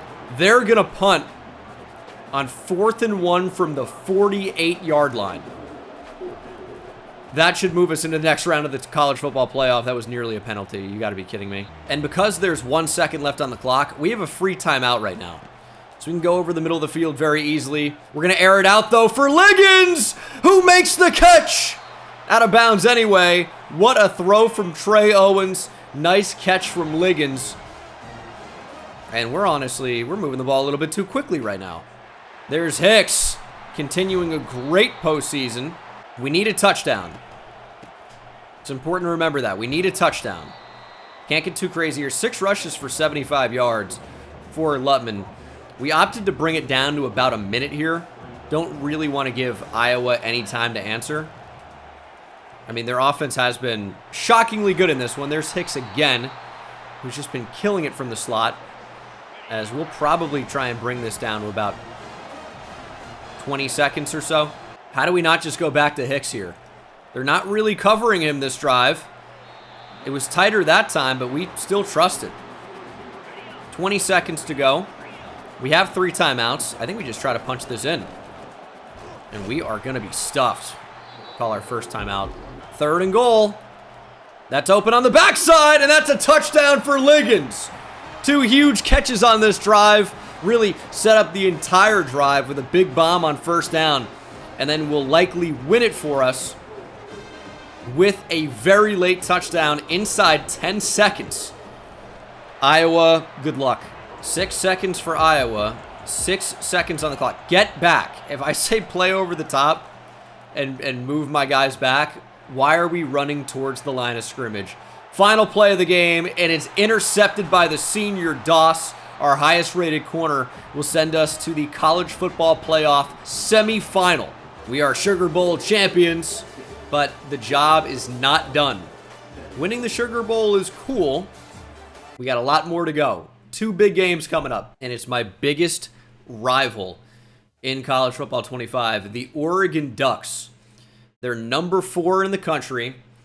They have beaten us before, but also, maybe most importantly, they steal all of our recruits that we want. It's extremely annoying, and we have a chance to knock them out of the college football playoff, end their dreams. We are favored in this game overall-wise, but we almost just lost to Iowa, who was 10 overall points lower. Oregon on the board first, but we instantly answer, making things 7-7 and 14-7 now in favor of the Ducks. Down just by 4. We take the lead and extend it by 10, 24-14 as we go into the 3rd quarter, 31-14. And that really, you'd like to think, is going to be enough to do it. Just got to not make any stupid mistakes, and we're going to be winning the Peach Bowl and heading to the national championship, and that's exactly what happens. Kind of a blowout win in the end.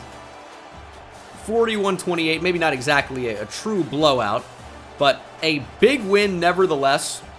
41 points. Trey Owens didn't really light it up in terms of touchdowns, but 300 yards passing. 2 touchdowns for Jarek Gibson. And Deion Clemens actually is our leading receiver. I really expected to see Jamar Hicks, but he takes a backseat to Deion Clemens. I don't care who does it as long as we win. On to the national championship. I saw 2 interceptions, by the way, for Kevin Morales. What a performance. And the national championship will be the number 3 Texas Longhorns against the number 1 ranked UCLA Bruins. Okay, well, they went undefeated in the Big Ten, is where UCLA plays now. 14-1 overall. 2 14-1 teams going head to head. That's a fun matchup. For all the marbles, they're an 85 overall team. This is your national championship. Let's see if we can come out on top. Here we go. Might have caught a glimpse of that national championship trophy. UCLA going undefeated in conference play in the Big Ten with an 85 overall team sure is interesting. And they won 14 overall. Kind of insane. And of course they have the lead. We grab it right back though. Or grab it for the first time. Down 13-7, we change it 21-13, 21, we're scoring too quickly. I can't even keep up. It's 28-23 in favor of the Longhorns. Come on. Suddenly the offensive output has slowed down a little bit. We're up 41-26 now, and that should be enough. 41-33, 41-41. Oh my goodness. How did we blow it?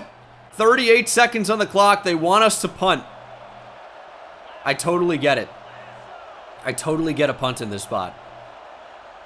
But sometimes you got to play to win the game. And that's what we're going to do. 4th and 5. Seed to Hicks. Jamar Hicks, first down. Timeout UCLA. Oh my goodness. Thought about a number of different receivers on that one. End up going right up the seam. Throwing a seed to Jamar Hicks. Lutman might be able to send us home here. Give us a touchdown to win it. Lutman down to the 6-yard line. We're going to call a timeout, and we're going to kick the game-winning field goal. UCLA answers with a field goal. Or a timeout, excuse me. For all the marbles. 2 seconds on the clock. One way or another, The fourth quarter will come to an end. Will we be national champions? Yes! No overtime today. What an end to this 2028 season. Your Texas Longhorns are national champions.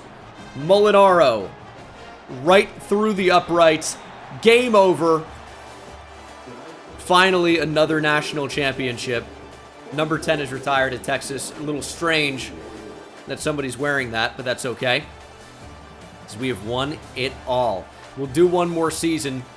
What a finish here in 2028. Not that our defense, we can't really talk them up too much, but 15 tackles from Shaq Childers is a pretty outstanding performance in terms of just total output. Obviously, your National Defensive Player of the Week if he was going to be for the SEC. Oh my God, Stephen Liggins put up 170 and 4 touchdowns. He's just a postseason player. Playoff Liggins will go down in history. Players leaving. We should be, losing out on a lot of pretty good players here. Alex Machado, extremely low persuasion chance. You don't really want to see a redshirt sophomore go to the draft. But when he's a 95 overall, projected to go in the first round, I get it. Marvin Lutman we can bring back probably. Very high persuasion chance. He's going to decide to stay. If we can get one of these guys, that would be incredible. Please stay. Nope on Shaq Childers, and nope on Alex Machado. Two really, really good players. When we're already graduating Trey Owens and Jarrett Gibson, that's pretty tough. And Trey Beckner as well, big transfer. Peyton Pierce, Eric Doss we talked about.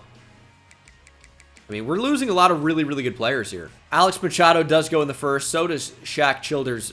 Losing out on a redshirt sophomore is super annoying. I get it, but it's annoying. Trey Owens, Jarrett Gibson, Trey Beckner in rounds 2 and 3. Same thing with Sadir Mitchell.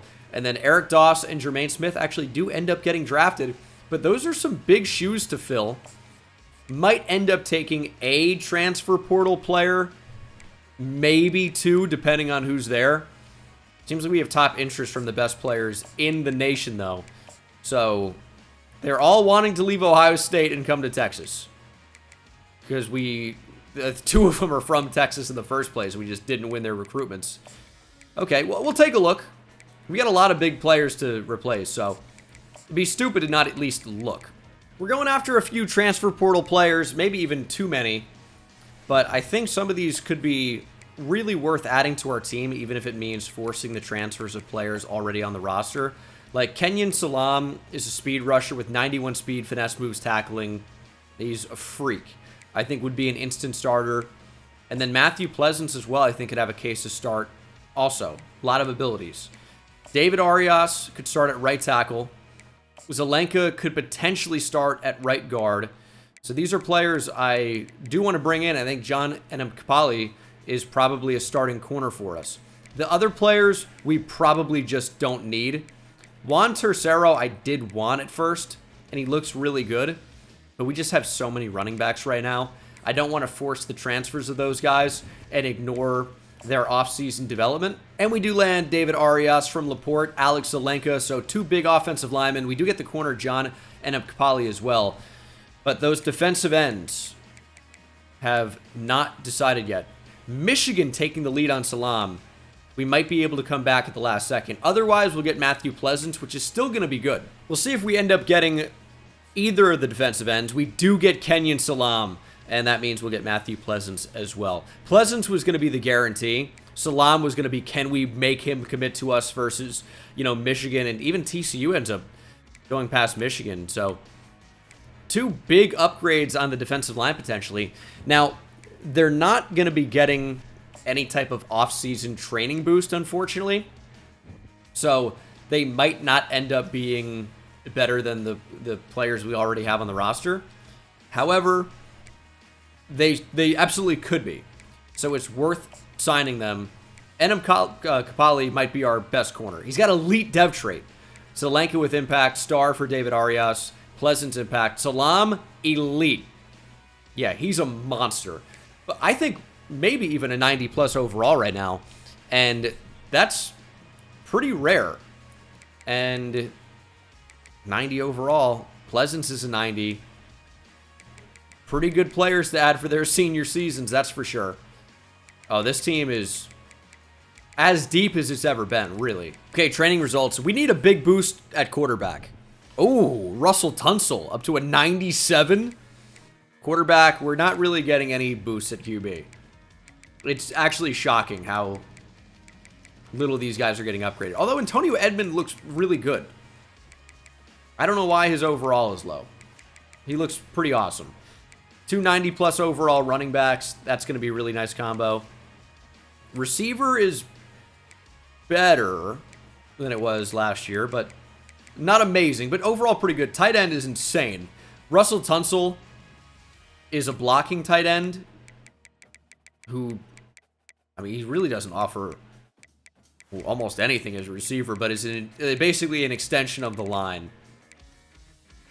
The blocking tight ends are out of control in this game, whatever. DeMarcus Tam is up to an 89. 93 for Nicholson, 88 for Teamu. Buchel's at a 91, 87 for Greg Renfrey, 90 for Shermer. So the O-line's going to be crazy. We're not going to see any type of transfers in here, by the way, so keep that in mind. Jerron Lewis up to an 86. 93 for Brian Parkey. Schauman with a boost to a 91. Our D-line's going to be insane. I almost wish I would have moved one of those guys inside the defensive tackle. Like Parkey's 261, a little light to play there. Jerron Lewis, but he's not good enough to really make a big impact, probably. So those guys won't matter too much. Our outside linebackers are just pass rushers, really. So it's kind of an interesting fit there. Inside linebacker's not terrible. Outside linebacker, again, they're mostly pass rushers, but look really good. And then corner is pretty solid overall. All of them with high 90 speed. Most of them, honestly, with 99. Or actually, it's split 99 and 97. So, insane. Oscar Ibrahim's up to an 89 at free safety.